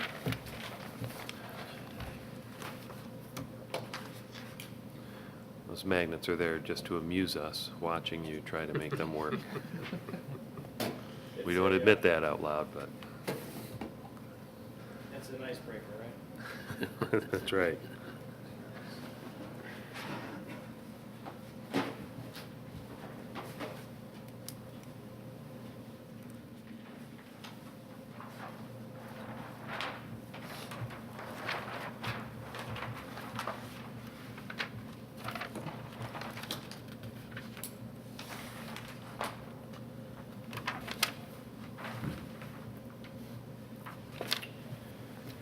Good evening. My name's Tim Hens, professional engineer. I reside at 7319 Quinlan Road in the town of Leroy, representing Dr. Raul Rengen in the development of his orthodontic office to be, proposed to be located at 2124 Penfield Road, which is right at the corner of Harris Whalen Park Road in the town of Penfield. Basically, what we're looking to do is develop a 3,275 square foot professional office building to house his orthodontic office. Would employ approximately 5 employees and would have six treatment suites for his patients. The lot is currently 0.53 acres. It is zone B and R. We are proposing a rear access, a cross-access driveway through the northern portion of the lot, rather than having a access driveway along Penfield Road, which is already fairly developed and busy. We have 21 parking spaces for the facility, and we have obviously been here before for sketch plan, and we have basically accommodated majority, if not all, of the comments from the previous meeting, as well as the comments we received recently from the Planning Review Committee as well. So I'm free to take any questions. The letter of intent states that it's a one-story wood frame structure, but that looks like a two-story. Well, it's actually a one-story. The center part is an atrium. It's a one-story. It's a 20-foot tall atrium with it's only one story. It's just a very large open space inside. Okay. The garbage bin location, I assume it's the wood fence on the corner of the building there, from the east elevation? Yes, on the north end? This would be the, obviously, it'd be Harris Whalen Park Road. Right. Is this on? Do like this. Yeah, it's on. So this would be the northeast corner of the building. The small enclosure would just be for trash totes. There would not be an actual dumpster on site. It would just be trash totes for the facility. Okay, like their typical green totes that The residents 90-gallon use? residential green totes. Okay. How many signs are you proposing? We're proposing basically 2 freestanding signs and 1 exterior sign on the Penfield Road side of the building. That sign is meets the zoning requirements. The freestanding signs, there's one along right at the corner of Penfield Road and Harris Whalen Park Road. Meets the sizing requirement that the zoning requires, but it does not meet the setback because of the wide right-of-way there with the state highway. We will be asking for a variance on that sign for the setback. And we are also proposing a sign at the internal cross-access roadway, which is allowed under the zoning code. But again, because of the location and the width of the right-of-way, we're going to be looking for a setback variance on that sign as well. So when do you plan on going to the ZBA for those? We are planning at being at their February meeting. We do have 2 building variances that we dealt with at the meeting on Tuesday with the ZBA. The setback in the BNR district is an 80-foot setback on state highways. And it being that it's a corner lot, we lose a predominant portion of the lot to the setbacks. So we did ask for a variance on the setback on both sides. I believe that those were approved on Tuesday. So our next step beyond that for variance-wise is just for the signage. Okay, I have no further questions.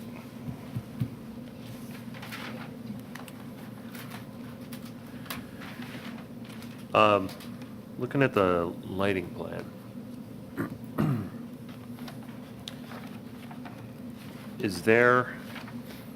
you give consideration to putting a light pole further to the north so that the entrance is illuminated a little bit better, the entrance to the access road? You're referring to the light standards that would be on the west property line? That's what I'm thinking, yeah. I think that could be accommodated. Obviously, we were trying to illuminate the parking spaces as much as possible, but given that there is that entrance at the northern access road, that shouldn't be a problem. Okay.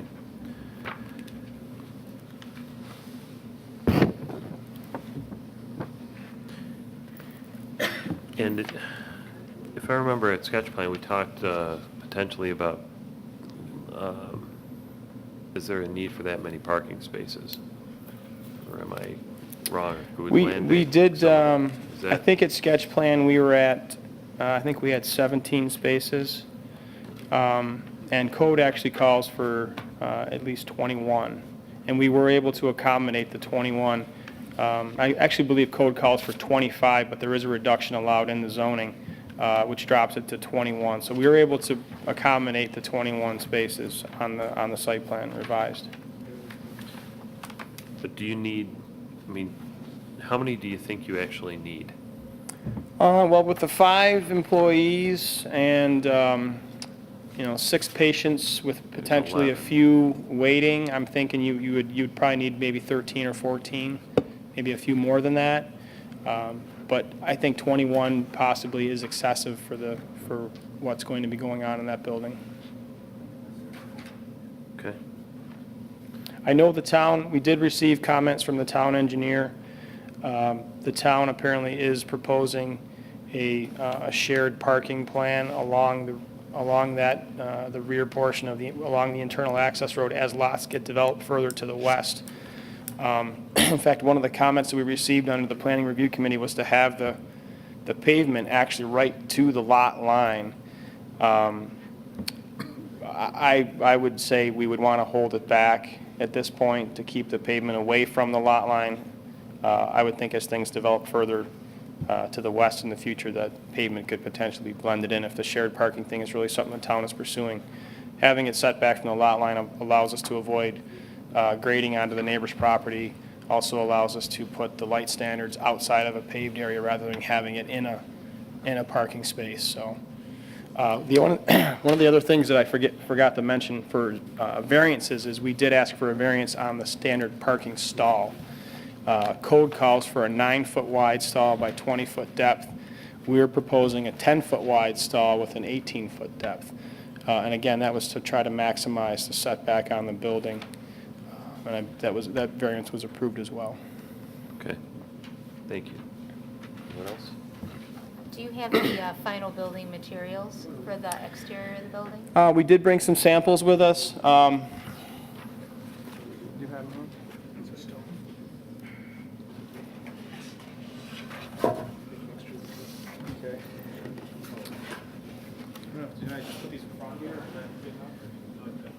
I think that's Yeah, you can probably see fine. it.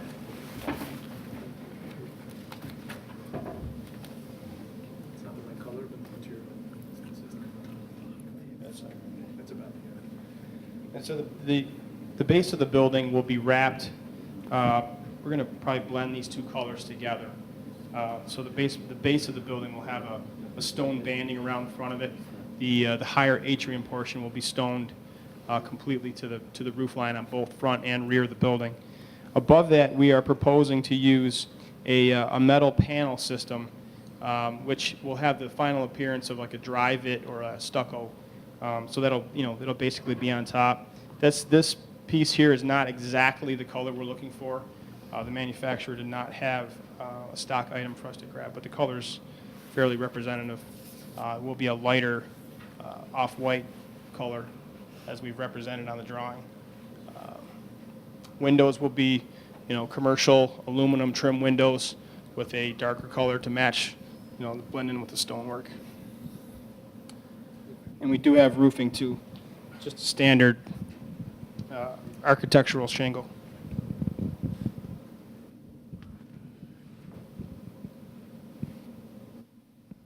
It looks nice. That was my only question. I was just curious if you had the final ones that you had selected. Do you have any other questions from the board? Yeah, I got a question. Could you describe again where the signage that you're proposing would be? On this, I'll show it to you on the site plan. The front freestanding sign at the corner of Penfield Road and Harris Whalen Park Road is located right here, which is about 13 feet behind the existing sidewalk, and it is 34 feet from the lot line, and it would probably be about 50 feet from the from the curb on Harris Whalen Park Road. So this is just basically a 4x4 post with a standard wood sign with the doctor's logo on it. The other freestanding sign is in the rear. Again, it's along, this is the rear access, cross-access easement. The sign would be 10 foot from the pavement edge to meet the zoning requirement, and it would be 6 foot beyond the edge of the sidewalk, which is less than what's required under zoning in terms of the distance from the lot line. But again, we would be seeking a variance on that. The signage on the actual building signage, and I can show it on the elevation, will be visible from Penfield Road. If I had with me.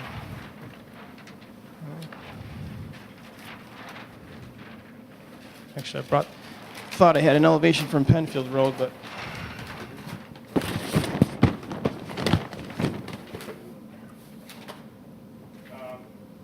this would be as if you're heading east on Penfield Road. The signage would be right mounted here on the Penfield Road side of the building in between the two windows.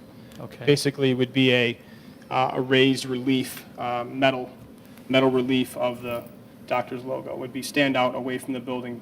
It would not be on a panel. It would just be freestanding logo and lettering. Will the signage be illuminated? Yes, it would be. The lighting we're proposing on the building is all in the soffits around the building. So it'll be a recessed light in the soffit. So it'll basically wash the side of the building, and that's how we will light the sign. What about the freestanding signs? The freestanding signs will have LED landscape lighting, just washing the panel of the sign itself. Okay. Thank you. Just one question about the fence that you're showing along the Harris Hill Elementary School side. Has that been coordinated with the school district, and is that what they requested, or I think you're showing a 6-foot vinyl coated, black vinyl coated? That was a comment we received from the Planning Review Committee at Sketch Review, was to incorporate a vinyl coated fence in that area.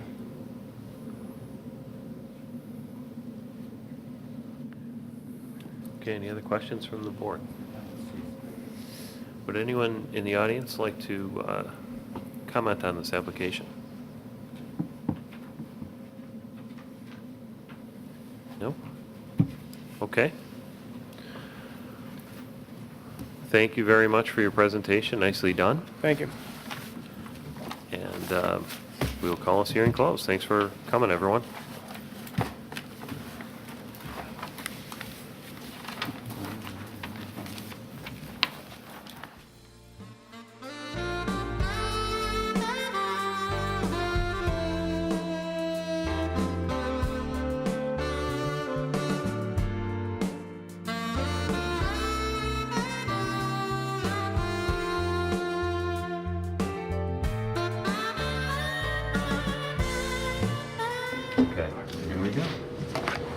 Okay, third application, comments?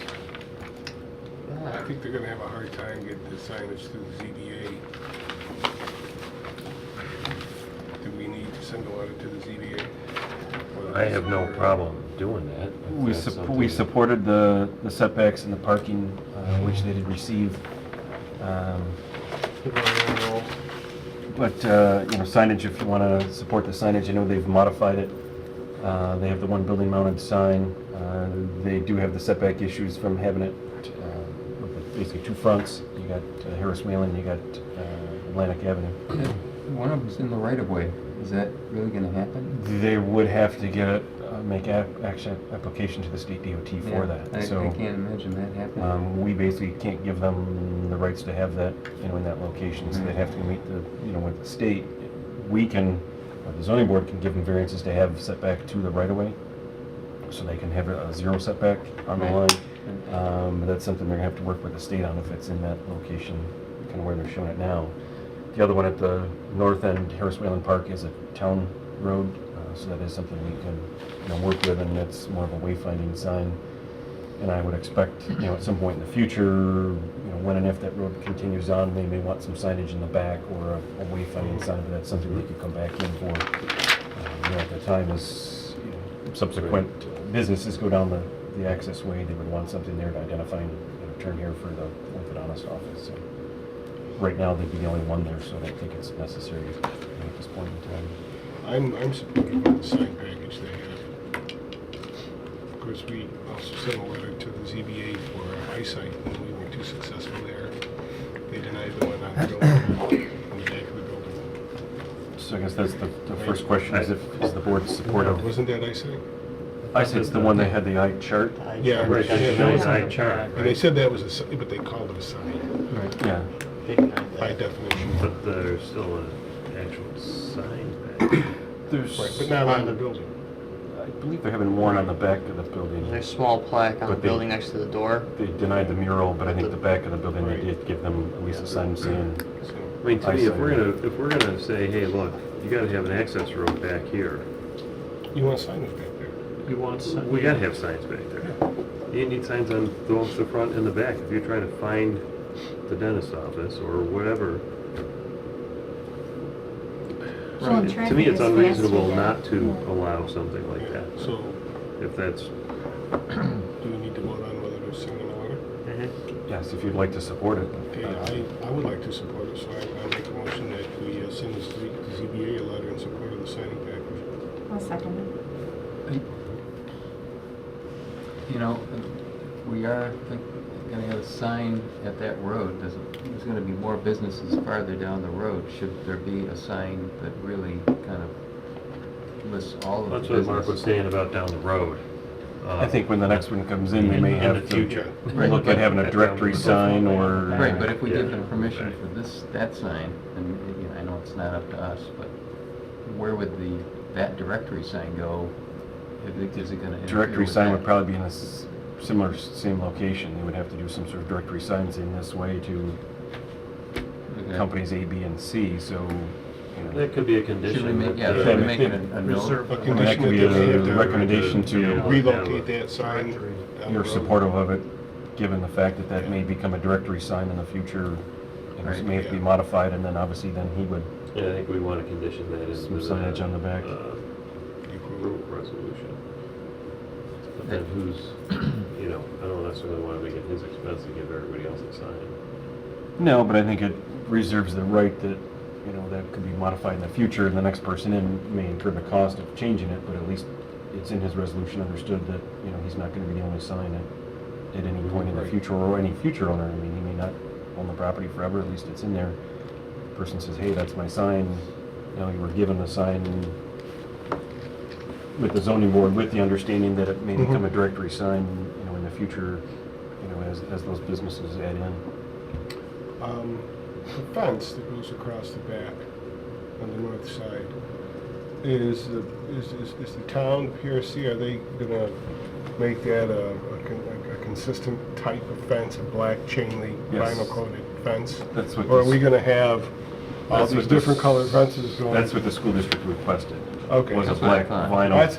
That's why you. Originally, we thought that they wanted a solid fence.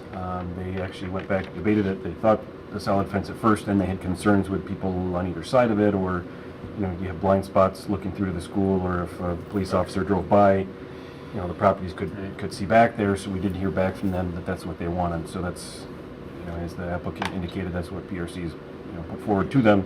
That was part of the rezoning. So actually, the rezoning requires a 6-foot black chain link fence along every rear property line, which we also required of UGA, which was 5 or 6 properties down. That was also required on their piece. And eyesight. Eyesight is on the other end. It's not, Sorry. that abuts town parkland, but that was a requirement of the town board rezoning these properties, was to actually put that fence in. In the approval resolution, are we gonna condition the light pole at the north entrance of the parking lot? I was looking at that earlier. I think there should be a light, you know, definitely at their entrance, and may even consider a light at the actual entrance to that access drive. As we do require, you know, any subdivision, we usually have them put a pole with a mast arm at the intersection. So as you enter and exit, you are entering and exiting out onto a road. Harris Mountain Park is our road. That it may make sense to have an actual light, you know, closer to this to kind of light this intersection. If they wanted to have another mast arm or something that, you know, lit the access drive, you know, they could on that piece as well. The fact that they have the corner lot in the beginning of the access drive, they get to pay for that and pay for all the electricity to run it over years.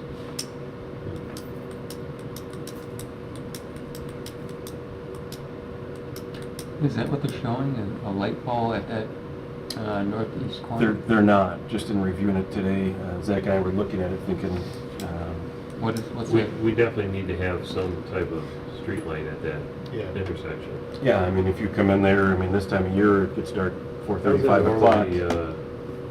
Normally, any subdivision, we do have a, a master that Right. ties into it. It's usually paid through, I mean, we can see how it goes. I mean, we would pay through the intensified lighting district. So if it's a lighting district of the neighborhood, or it goes into the overall generalized lighting district of the community, so that's something we can look at if they installed it. And that could be incorporated in the overall town-wide lighting districts. Possibly, these are paid for electric off of that. I think that would be How's the that- Power source.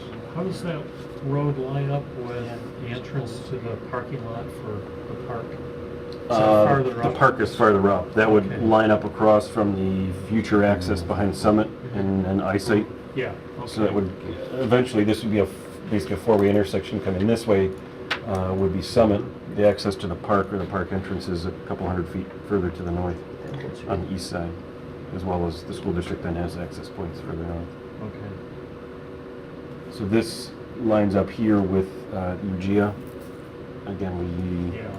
they would install their small piece. I believe they're 6 lots down, but they're going to install their small little piece, 20-foot wide access drive, matching this as well here. So as each person does their piece, it would be contiguous and tied together all the way down that access.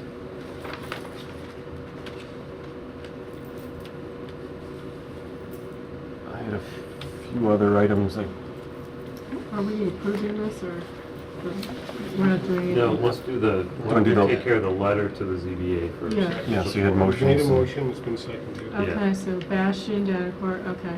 Hetzke, Aye. Bastian, Aye. Danicourt, Aye. Canower, Aye. McCord, Aye. Titans. Aye. Okay. Thanks for keeping us on track. Somebody has to. No, I just, what are we doing? What's the board's thought on architecture of the building material like it. samples? I like it. Like it? Looks like I like it. approved. Yeah. I know originally the board had some concern with Zach, if you have the elevation on the Penfield Road side, Well, that one facade. that one facade, that is where they have their signage, but also as a stairwell. They provided the site plan. You can see that this stairwell, I believe it goes down to the basement access in that area, which is kind of why that's blank in that section, just because it's a transition between levels on that side of the building. But I know that was a question from the board originally, but I think whether the signage in that area kind of dresses that piece up. And Yeah. Oh, right. originally was a blank wall, Right. and this, my arms aren't long enough. Yeah, that section there. Right there? Yep, the board kind of had some concern over that being more of a blank wall, but I think the signage in that piece, I think they added a couple more windows up above, whether that met your intent originally. Okay. I think the stone is nice. The Yeah. siding material looks, it's metal. I said it's a metal panel system. Okay. Interesting to see that. They've switched to a rain garden stormwater design. I don't know if the engineers had a final look at that, but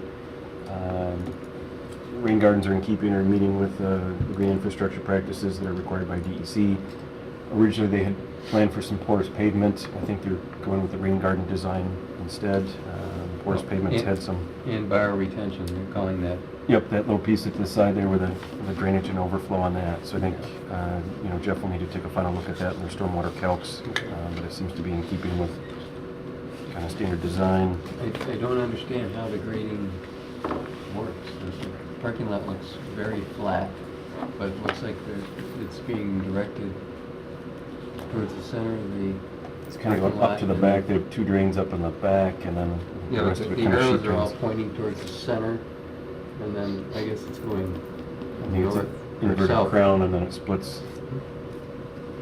It appears to be an inverted crown, so it's directed to the middle of the parking lot, and then part of it goes north and part of it goes south. No, it all comes south the way it's run, towards 441. If I'm reading these arrows right. And it's just, I can provide clarification. it's gonna be dead flat. It's being directed to the bioretention area is what it's. It's all sheeting. It's sheeting to that bioretention area. Okay. The inverts in the back are meant solely for the cross-access area. It's a very limited drainage area in that back portion.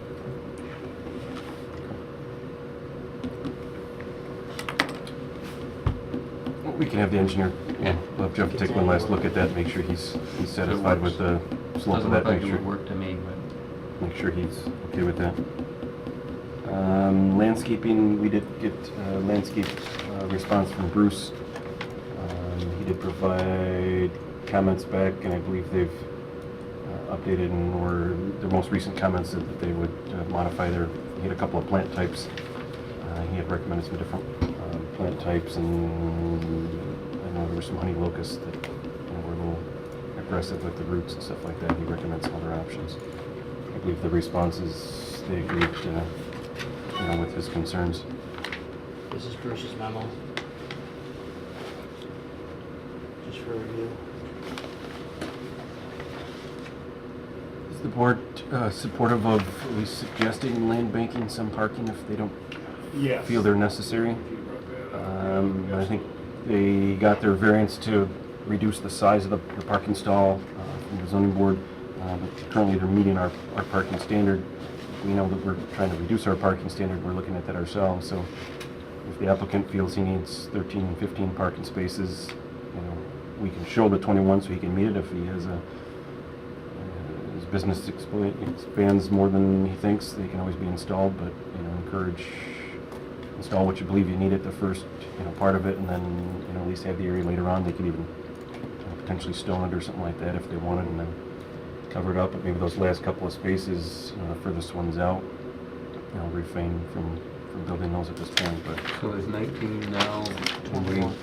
he's showing 21 spaces.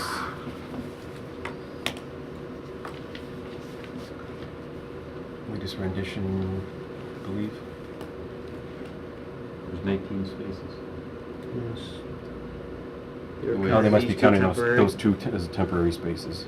Previously, we had talked about using these as two temporary Un- spaces. Until the road and goes so through, those are temporary. So the he's got road's 19 opened up. spaces. If he thinks he needs 15 spaces, then he can, build 15 spaces now. And if he needs more, then at least he's got the space to expand to be in compliance. Okay. And have those drawn in as We would, dot those in and, as land bank spaces. Sounds good. And then obviously we have a lot of easements. We're gonna need drainage easements. We'll require inspection easements over the rain garden areas. Make sure those are maintained and, continue to function. So those would be basically an inspection / drainage easement over those. Require obviously an access easement that gives access to the remaining parcels, the other 9 down the back over the access drive. Shared parking agreement, so if and when the next property over builds, that they could share parking if needed, or if they had different peaks, shared parking. And then we always require a property maintenance agreement that requires him to maintain the property and incorporated with that. Anything else, thoughts, concerns?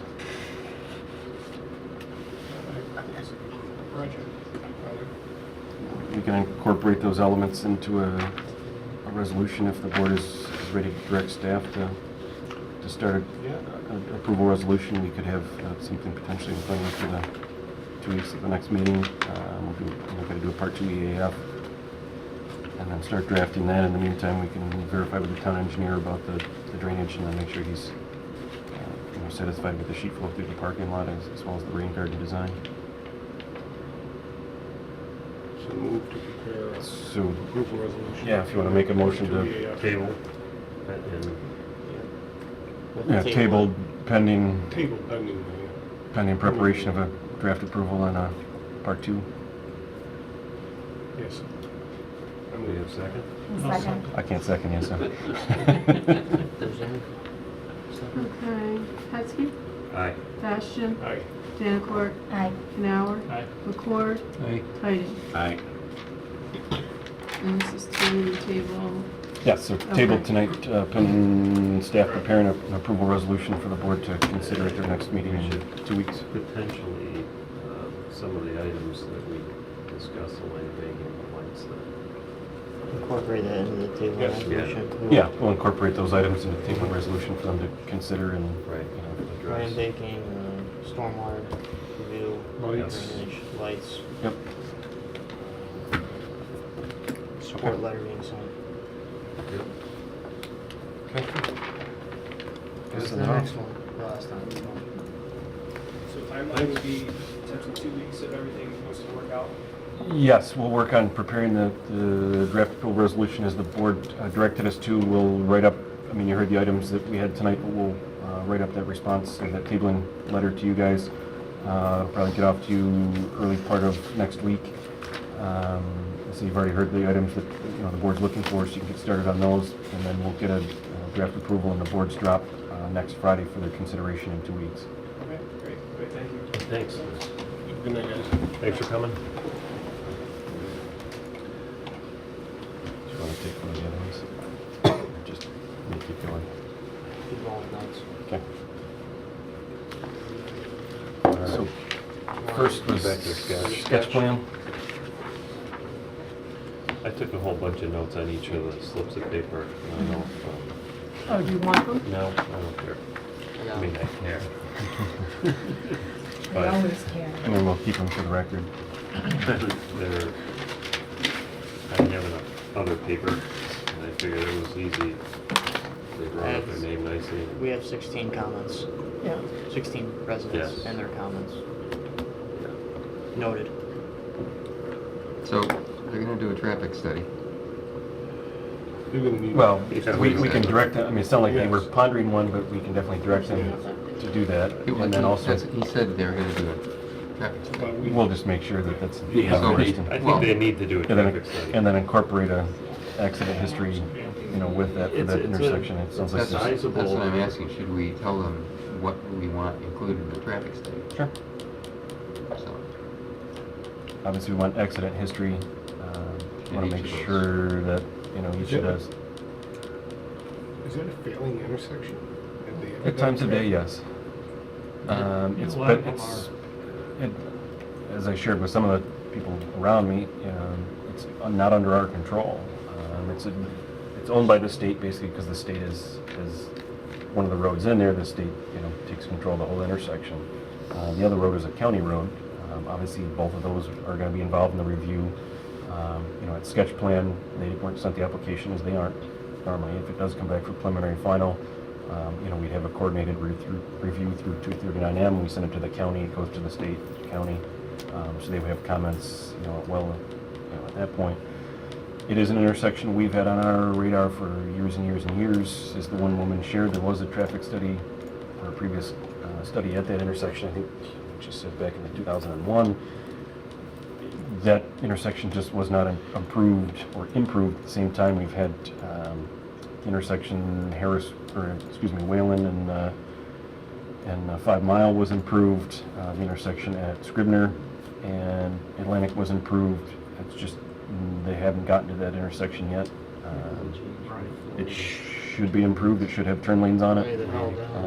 One of staff's comments on it was to take at least a 20-foot strip along that whole area as an owned strip by the town, just so whether the state has the money to do it now, if and when they're ready to do it. When it comes to it, now we're gonna get fixed intersection. There's a turn lane.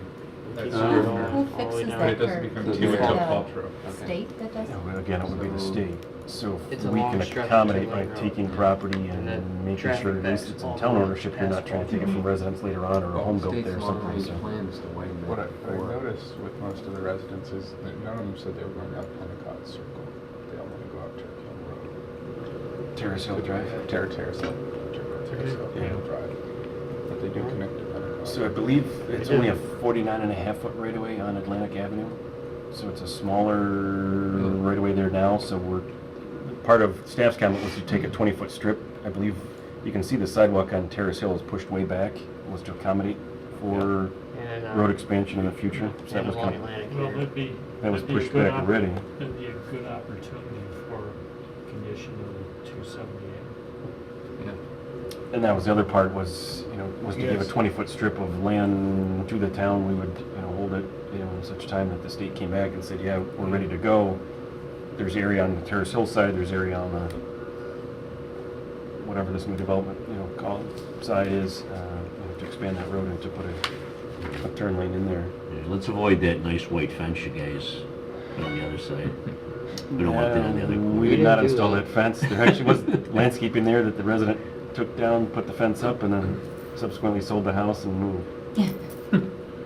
Nice bright white Trees fences. that were there for 8 to 10 years, I think, or whatever. I remember. All the dead pine trees they Yeah, planted the along. developer was required to put the plants in, and then they put them in, and the homeowner moved in and cut them all down and built the fence. They were dying anyways. They kept replanting, they just You kept can't dying. require the homeowner to keep them. They did blasting on that site too, didn't they? Those basements? You cannot blast for basements. Our code does not allow basement blasting. We do allow for blasting for utilities. Okay, so maybe it was the utility. You can hoe ram for basements, you can do other things to, chip away at it, we just do not allow you to blast for basements. So what would they do on this land anyway? The developer came into PRC, he said most areas he found to be 10 to 12 feet deep when he went out and did his excavations for areas, not saying the whole site's gonna be 10 to 12 feet deep. He may have spots, he may have to hoe ram, there's spots, once he gets into it, they may have to, move the fill around a little bit, raise it up around homes. So They they have to work with the land. They did do some deep holes on that?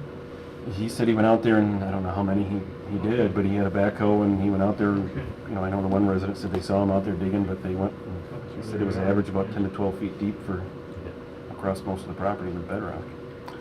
Not saying there's higher spots and little drumlins in there, but Mark, the conventional plan they show, I don't think that would fly.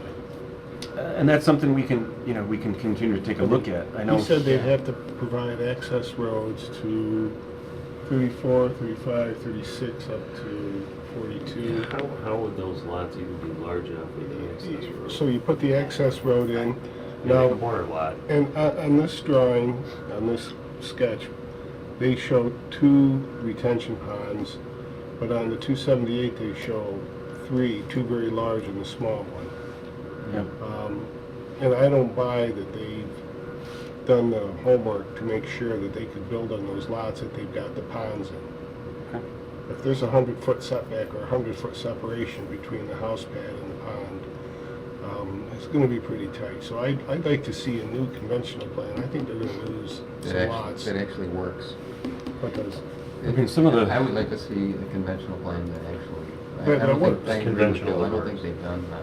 Okay, I think they, I don't blame them if you're the developer. You're going to try to get as much density as you can, but we would never approve a plan like that. Where would you put the driveways for some of those homes and the ponds? That's the debate. You always go back and forth. Technically, the state and the county cannot deny you access to the road. So you could potentially have single-family house driveways out of each of those lots onto the road. So if that was carved up and that was subdivided, the state or county cannot deny you access to the road. But we would never approve that. I mean, that's always the thing we go through, the never balance know. of a conventional plan What's that? versus a. They'd never get out of the driveway. No. So that's one thing we can go back, one with staff and take a look at it, and two, share those comments back. And also I want to see how they would manage the water in this plan, because I think that from everything I've heard, they're going to need more area for ponds. Okay. Yeah, they haven't done a drainage study on No. this. Oh, yeah, I mean, it's sketch plan. Yeah. So. Right, so But it and would we be wouldn't have nice checked that, but on that, it's on pretty that high density, 88.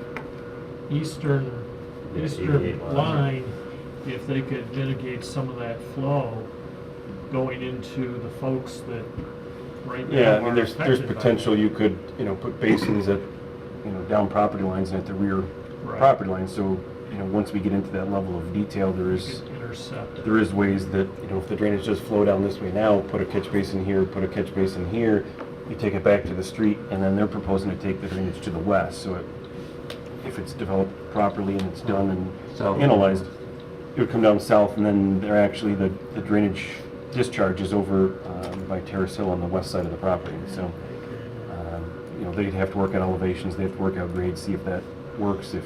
Is there a culvert across the road down in that direction? There is. That's, you can see, Zach just pulled it up.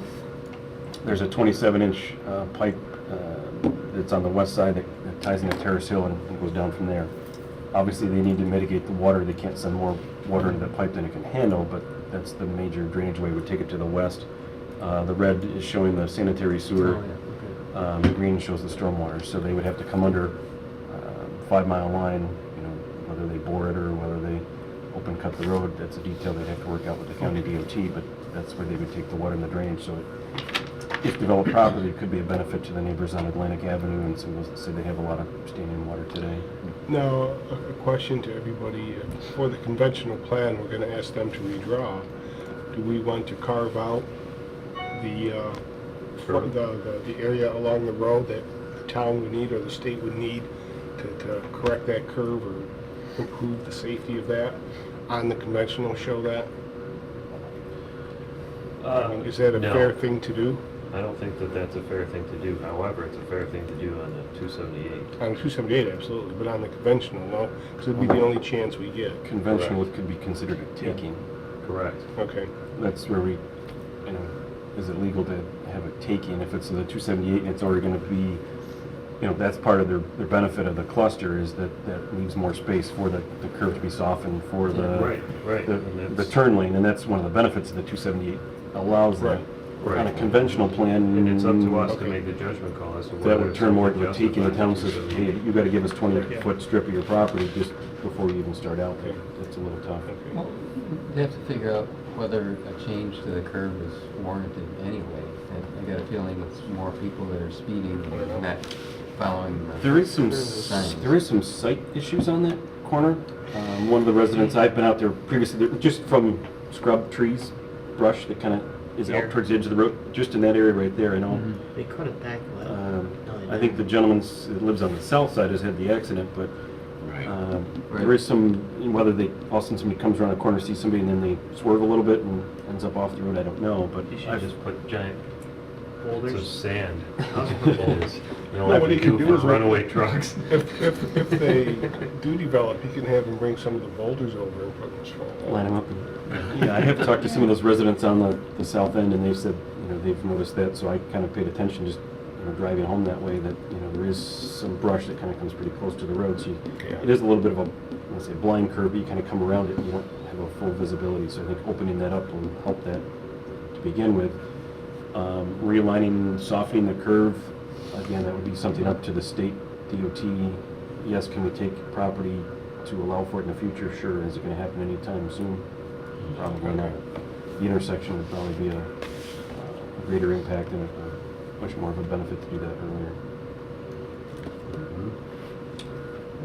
So obviously, I think the intersection is probably a higher priority than the curve, but maybe there's something that can be done with the curve. And we talked about taking frankly, from a 278 standpoint, we should leave that open so that I'd say that was a comment from staff, was to take the strip all the way back to the property line, not just not just at the intersection, take it the whole way. And, absolutely. And then the availability is there at some point in the future.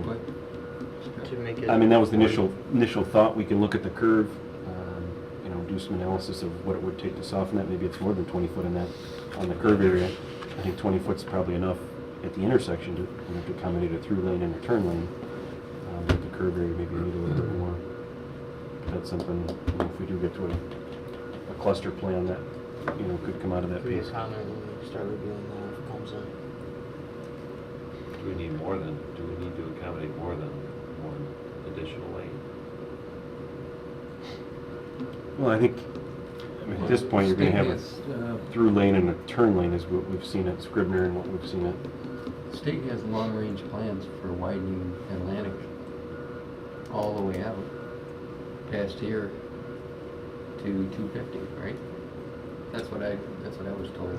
I mean, they may. Obviously, they'll be involved in this discussion, and they may take a wider highway reservation. They do that in a lot of areas. They may ask for a 30-foot highway reservation or something more. We're kind of just coming at it from our own aspect, knowing that we know the situation. One, that the state hasn't been big on taking of land or wanting to take it. don't know why, but recently with Terrace Hill, we talked about taking property and said to the state, hey, we'll take it as part of the application, give it to you, and the state hasn't wanted to be part of it. So we're kind of trying to be proactive, said, okay, if the town will take it, it's part of, you know, whether we form a special improvement district, it can be owned and maintained by the residents until such time the state feels that they need it or want it. Obviously, it sounds like drainage is a big concern. Obviously, we need a drainage study, traffic, number of lots, we'll take a look at that. The access point, you know, it's... Should there be two for Yeah, development that size? The fire marshal has brought up concerns already that, you know, would like to see another access. Mm-hmm. If there was an access on Atlantic, morning traffic could go out and make a right onto Atlantic. Mm-hmm. As opposed to a left and a right. Yeah, Take a as right left opposed on to a 5 left Mile. onto 5 Mile, because they're gonna have big problems getting out on 5 Mile. So that's already been a comment from the fire marshal is, you know, he would So like to we- see a second access to it. You know, the planning board can support that if... Yeah, we can put that in the letter, that we support the second access. Which direction is he talking about? Atlantic or another one out on the 5 The Mile? fire marshal Specific. he didn't Oh. dictate, he just said, you know, with 88 homes, if there isn't an accident at the intersection of Terrace Hill and this new road, Blocking. how do I get in? And you also have Or the how do site you get distance issue people with the out? curve. Yeah, that's the Right. issue with the Atlantic side of it. And then how far west would you have to go to not have a site issue? And then Right. you're And then you're closer to the butting up on the intersection. intersection. Well, that would be part of these 278 negotiations, is that they leave that open so you do have that clear sight. around Yeah, the that's corner. part of, you know, if it was a pond there, or, Yeah. you know, even if the pond drained west, at least the pond area is open, it doesn't have trees or growth or, you know, or wasn't a conservation easement in order to keep it open. We've Well, done... we'll let them figure that out. Yeah, we've done site distance easements on people's property before that on the corner that Was it restrict that they 600 can... feet is what they asked for, site distance? Depends on the speed limit, right? It depends on the speed limit of the road. It's speed There dependent. it's 45? 45. 45 still? It changes to 45 right around, 35. right around the Nobody the drives cul-de-sac past there. that. I don't. Well, it drops down here. Yeah, it drops down to 40. I drive Yeah. 36. But it goes up to 45. Oh, you're saying going this way? Yeah. Sorry, I'm thinking from here. Oh, yeah.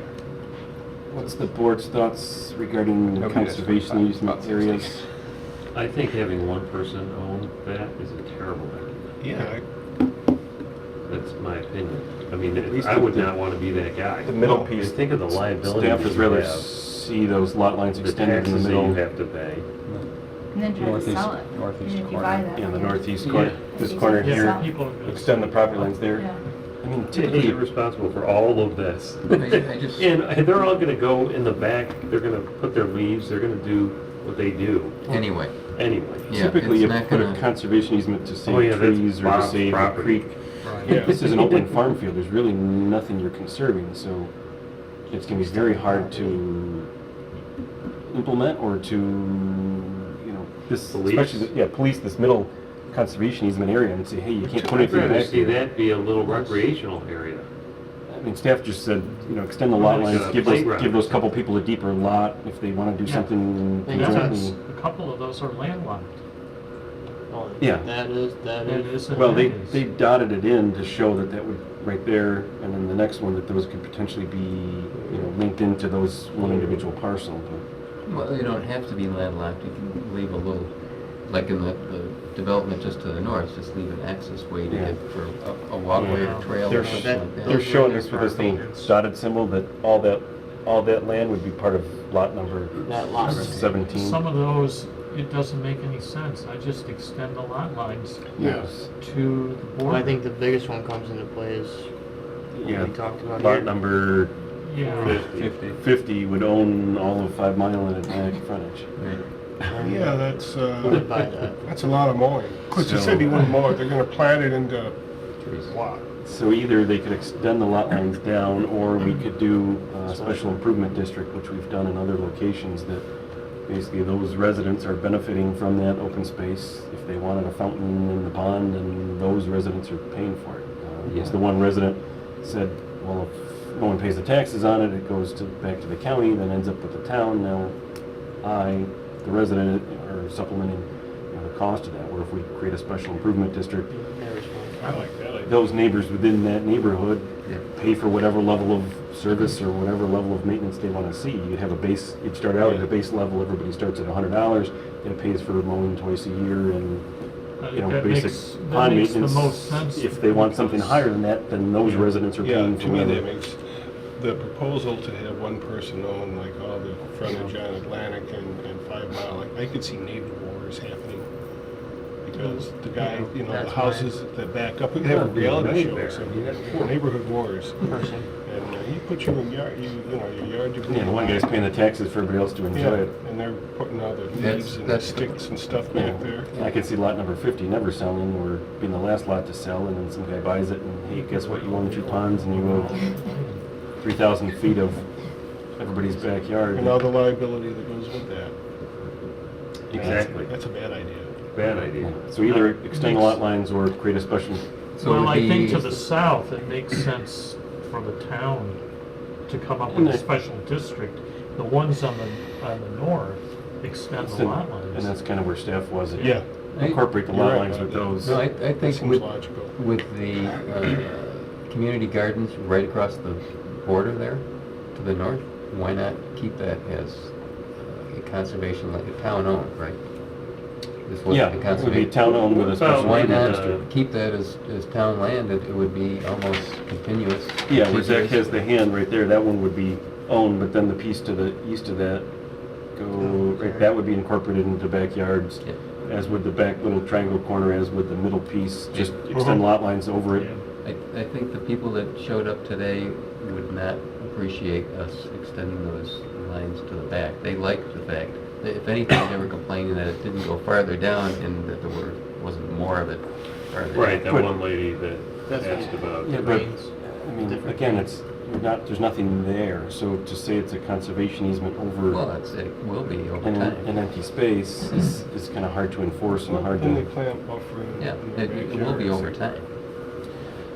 It's just a lot. I'm almost thinking they go back to the drawing board and do a completely different street layout. Well, I think, yeah, to Bill's point, they should put together a realistic, Well, agreed. to- Number of lots and so on. So we gotta get a code realistic, drawing before, and then from there, Conventional. whatever X number of lots come out of there, A then conventional base the plan. 278 on that. And then, yeah, come up with a new layout where they don't have all this conservation easement, open space. They could create like a little village atmosphere if they want smaller lots. Almost like the mixed-use district. I mean, they're just restricted to 88 or whatever number of lots they can get under the conventional. I mean, Right. then under 278, you Yeah. can, we've Right. 278 Conventional's a stretch. apartments, we have 278, townhouses, and we can consolidate it into something else. We've even gone 278 up with Ellison Heights, so you can do something else, it's just your, whatever that lot number or lot yield is, you go from there. Okay, we can look at that. Supportive, I know why we're don't they do that? Put a couple 8-story structures. Put 5 4-story structures, those are 4 or 5-story, 5 4-story. I know the board is looking at, reevaluating the lot yield and potentially looking at a layout for the site, but are you supportive of the buffers on the 5 Mile and Atlantic Avenue side? Terrace Hill kind of has some berming and plantings on that. I think that kind of buffers those backyards and makes at least you eliminate curb cuts on Atlantic through that whole section, which I think is nice. But I think they're gonna have to first do the conventional, get the density, and then they're gonna have to relay this out. And if we're gonna require a strip of land along Atlantic, yeah, they can buffer it, but we still don't want to obstruct the line of sight around that curve if possible. Right. They can buffer it in closer to the lots or something. Right. As we talked about sidewalks and street tree policy, sidewalks would be required along Atlantic frontage and 5 Mile frontage and both sides internally. Obviously, that's up to them if they want to seek a waiver from that, but this board obviously sounds like you're supportive of definitely the 5 mile and the Atlantic frontage. That only leaves you on 5 mile, only leaves you 2 lots south of Rothfuss Park, or the sidewalk to Rothfuss Park. You have the community garden, one single-family residence, and then we have sidewalks just north of that with Lone Oak that ties in. I think right there is the end of the sidewalk. And under that shady, you can see the lighter color of the sidewalk there. Very faint, but I think it stops right there, so you have an open space parcel, single residence, and then the community gardens. If they do their frontage, that could be a gap filler that we do at a future sidewalk project. great color. It's Oh, so they're great. still gonna have to do the ones on the outside anyways. And then That's where, they don't come that far down. no, they don't. No. They Must don't be the just- wrong one. Yeah, they don't cross that house. I don't think so. Ignore that. All right. And then on the Atlantic end of it, we had sidewalks put in with Oak Ridge Knolls, which is across from Baird Road. Those go to their property line to property line. So this would leave us 10, 12 homes on the north side of the curve, which we've heard from some of those residents in the past that, you know, they'd like to get access around. So if we could tie those in. They'd like to have sidewalk? Some of them, I don't know if all of them, but some of them said, hey, you know, wouldn't it be nice to have sidewalks? We could get to Baird Road, we could get to 5 Mile and walk. So that could be a potential infill piece on the north side of Atlantic. That would then get you to the intersection, and that could get you south to 5 Mile. You could actually walk that whole block. You could go 5 Mile to Whalen, Whalen up to Baird. We have sidewalks all the way up Baird Road, now to Atlantic. Does You this cross over. development have sidewalks at all to the north there? Not internally, they do have them on, just on 5 Mile. Is the new requirement, do they have to have at least one on the inside of the development? Our requirement says both sides internally. Both sides. Yes. And I heard some people in Terrace Hill saying, hey, we don't have sidewalks in our neighborhood. Our sidewalk policy came after the neighborhood was developed. Sidewalks in my neighborhood. I believe it first started in 99, 2001. The one neighborhood is Jewelberry. If you go into Jewelberry, there's no sidewalks in the first phase of Jewelberry. And then you go to the second phase of Jewelberry, there are sidewalks. So the back part of the subdivision has sidewalks, the front does not. That one's You're that fuzzy. kind of a, yeah, I believe it stops just Right here. just to the other side of that property there. Yeah. That's the hill that they're talking about too, right? That old Yeah, that old house house that's like is right on the hill. They're Yeah. talking- yeah. What else is there on this one? They didn't say anything about streetlights. That's up to them if they want to have streetlights internally. But again, recommended one at the entrance, close to the connection to the road. We've talked about the highway reservation strip. We've talked about the bedrock. Any other thoughts, concerns?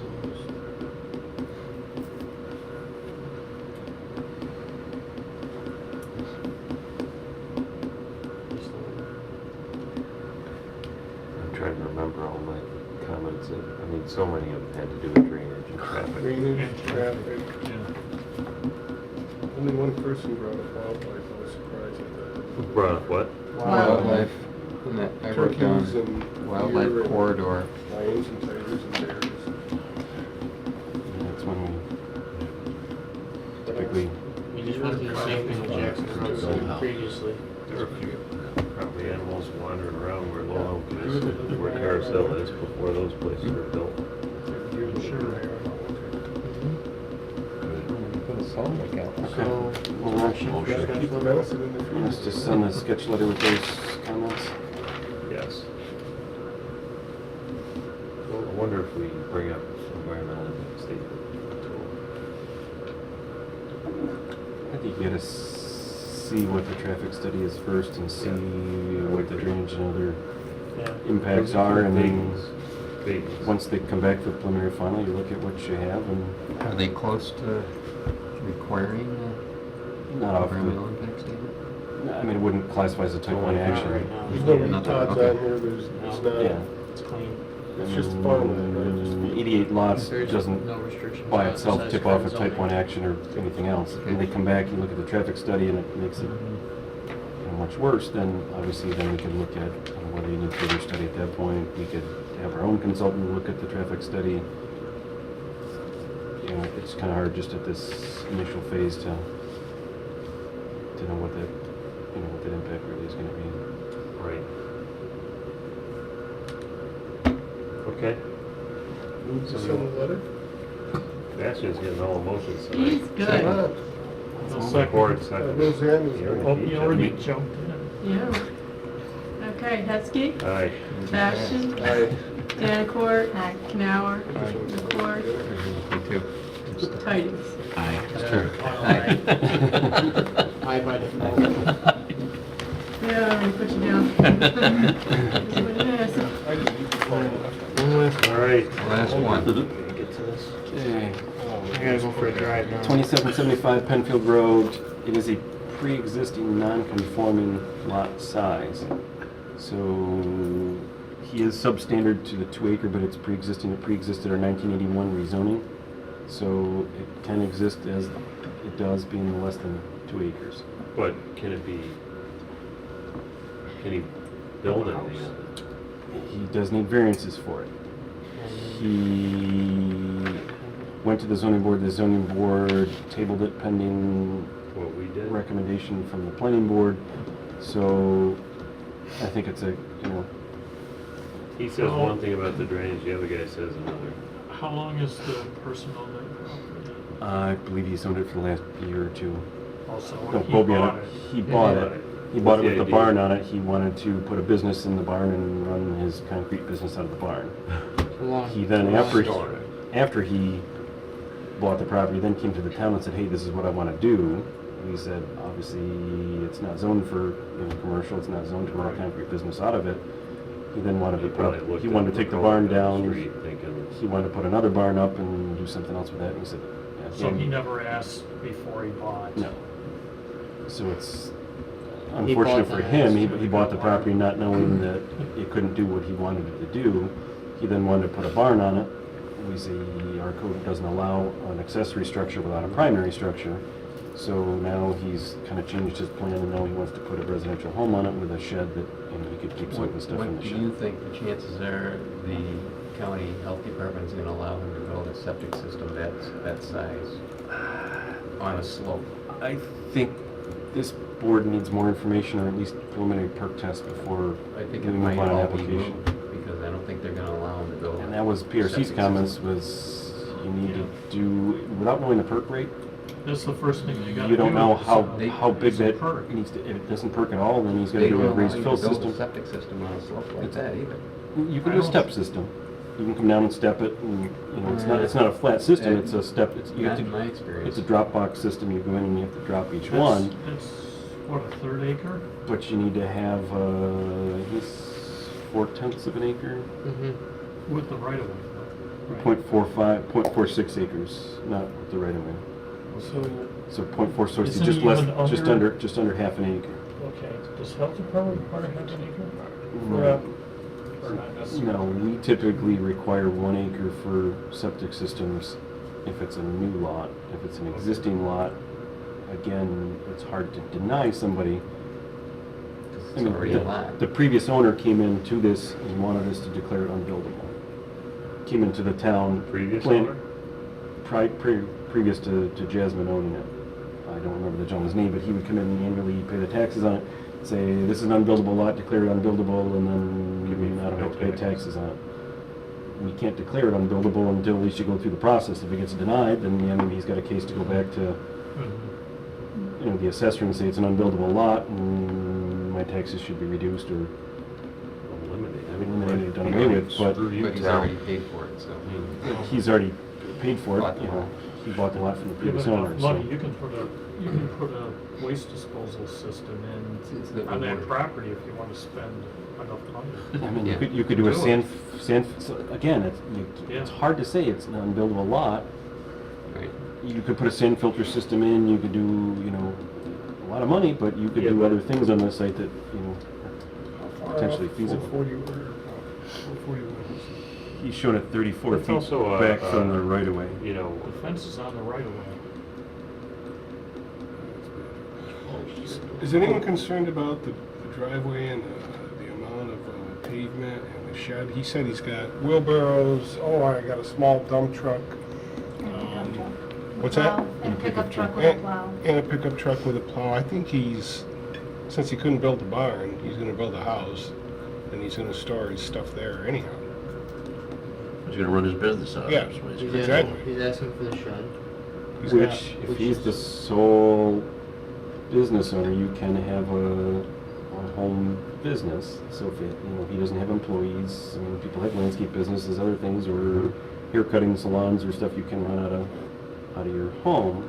So if he's the sole person, he could have a small business that he ran out of it. But I think the septic system is a major issue that you need to see if I mean, they've shown a generic size and area that meet the setbacks for the property, but I don't know what the perk rate is. We don't know what the viability. If the neighbor says that's an area that typically has standing ponding water, now you're looking at a raised fill system because the one question about what time of year do you have to do a perk test. There is no time of year that says you have to do a perk test, whether it's summer, winter, fall, but the biggest question you dig down is you look for that, high water line. So you usually see a mineral deposit that establishes where the high groundwater is. You got to be at least So do we 18 want to inches take above that. no action pending results of the perk test? I would think we could table it, list the concerns that the board has. I mean, I guess first and foremost, is the board supportive of the variances asked by the zoning board? The zoning board is not going to hear this again until February. We could table it now pending perk tests and input from the health department. Based on that, you could then either at your January, I think the zoning board doesn't meet again until the end of February.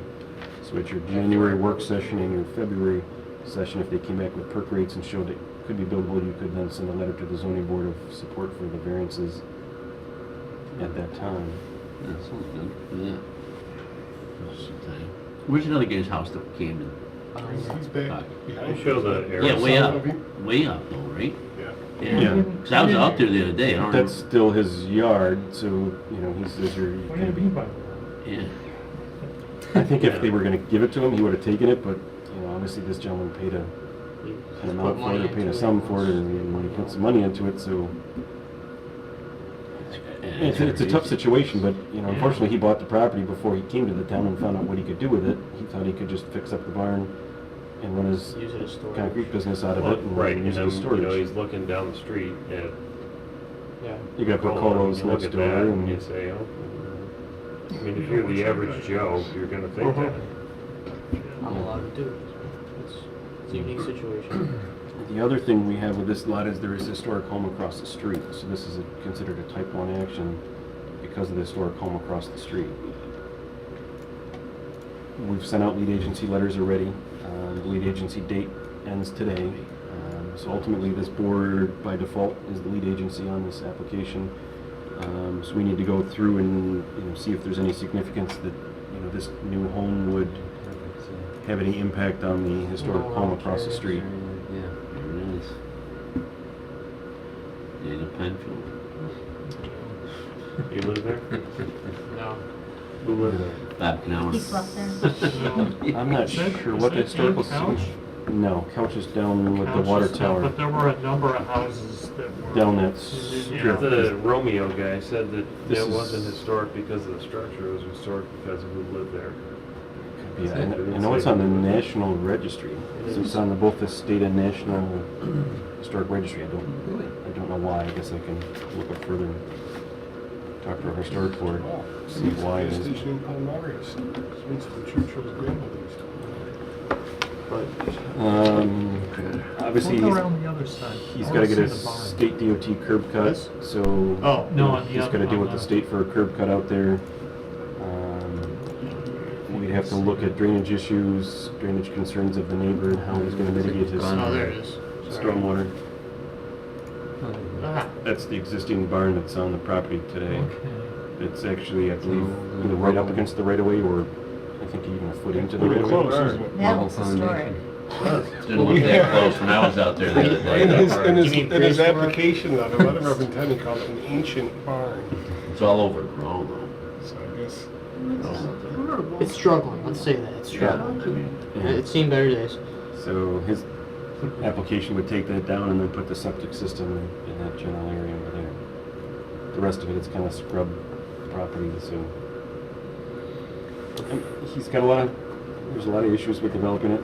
He's got to look at how he would mitigate his drainage, so he's not, adding, sounds like there's existing drainage issues there now, but how he's going to mitigate it. to It's not all a affect his lot neighbor. more of a zoning problem than an engineering type staff problem. I mean, I think there's issues before this board can make a determination. He needs significant variances from the zoning board. If he doesn't get those, it's not an application. He needs to make sure his septic system works and can work and can be approved by the health department. If he can't do that, it's not an application before this board. And then ultimately we need to, you have to get a state DOT permit, look at his drainage, and then the board needs to make a determination on the impact of the historic home across the street. So I think the short answer is we can share with them the board's concerns and then table it pending the septic system, if the septic system is even viable, and then if it's viable between now and then the board can consider, supporting the requested variances to the zoning board. And then when and if he gets his variances from the zoning board, then it may be back late February, March before this board. Okay. Based on those two items for then site plan. Say he does have consideration. a good perk rate and he can actually build everything. Then it'll be back before this board in March, and should we make a decision just assuming that happens? So he doesn't have to keep coming back. If we're going to deny it anyway, why make him go through having to do the perk test and all that stuff? I don't know. Why would we I don't know. It's coming back to us, so. It would be a table item. Yeah, I mean, it'll just be a held item on the board's agenda and basically tabled pending submission of first the septic system information, and so until he submits septic information, this board. Physically. The septic system, that's the easy one to see what's going to work. I mean, I think getting perk test done out there and seeing what the perk rate is, and then you can size your system from there, seeing what, they're going to have to do a deep hole, see where the groundwater is, where the mineral deposits are, and once you determine that. Can you do that this time of year? I mean, if it's not freezing, I mean, If it wasn't yesterday, this week would be tough if it warms back up into the 30s and 40s. Right now, you couldn't even dig a hole. Right, so I was just wondering, Frozen solid. may not happen till spring. You go down 24 inches, if it's not frozen, you can do it. Mark, do we want to discuss Diamond the type tip 1 drill. part of this? Well, Diamond tip depends though. water. They have to work the hole overnight. Fill the No. hole and leave it overnight. You have to. see what's left the next morning. You have to run it 3 times. And it'll be frozen. Unless you get a quick perk. Yeah. So this board, and Zach brought up a good point, this board is basically lead agent by default. At some point, this board needs to make a determination on whether there's any significance of the impact of the historic home across the street. I don't want to defer that decision until later on, or if we can make the determination of non-significance right now and then proceed with at least that piece of it. I would say we do that. That's my opinion. Technically, it would be hearsay, but I believe Jim Costello talked with a neighbor across the street.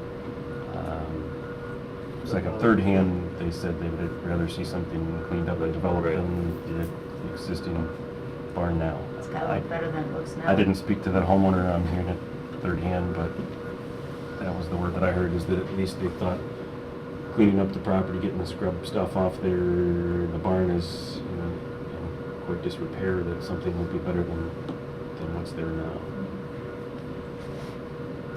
So who used to live there? That's on my to-do list. Okay. So I can tell you who lives there now. It's not Daniel As far as we Penfield's can. house, I'll tell you that. But beyond that, I don't know. What do we need to do? Table? Make Well, but if we want to handle for this, first I'd thing- just soon take care of it. You need As to make Mark a said, motion Termination of, non-significance non-significance. for the type 1 action. I think we should talk to the homeowner first to get firsthand. Somebody should. We can reach out to them and get a letter from them, at least to get a statement from them and least for the record. But from this meeting, the minutes will show that we're the planning board is the lead agency. The letter went out 30 days ago, that time has expired. In that letter, the board said that if no one's interested, the board will take on the lead agency's role in We this stepped up to the application. plate, huh? You stepped up. Yes, we did. The board stepped up. Well, everyone else stepped back. Everyone else didn't say a word, Just so. ignored it. Step back through. So the minutes from today will show that, and then it sounds like we're gonna hold on to We're gonna, determination. we'll send a tabling letter to them expressing the board's concern, but most significantly, it's being tabled pending perk test being completed and we'll show that a viable septic system can be built in the area that's defined. If it takes up half the lot, then obviously they need to modify their site plan significantly to show an area that can accommodate or a system that can work for it. Okay. Okay, you need somebody to make the We're motion. gonna need a motion. Somebody make a I'll motion. make the to motion. table. Terry made the You motion. made the motion for the... Tabling resolution. Tabling, yeah. This is in the tabling motion. Okay. Doug? Doug. Hetzke. Aye. Bastian. I only do seconds. Danicourt. Aye. Canower. Aye. McCord. Titans. Aye. So then this will be how it will be dealt with that later meeting, pending any communication from the homeowner. Yep, so we'll reach out to the homeowner across the street and seems like we'll take this one piece by piece. All right. So, anything else we need to cover? That's all I have. All right, I guess we will call this meeting adjourned. Oh, no. Phelps. 2780.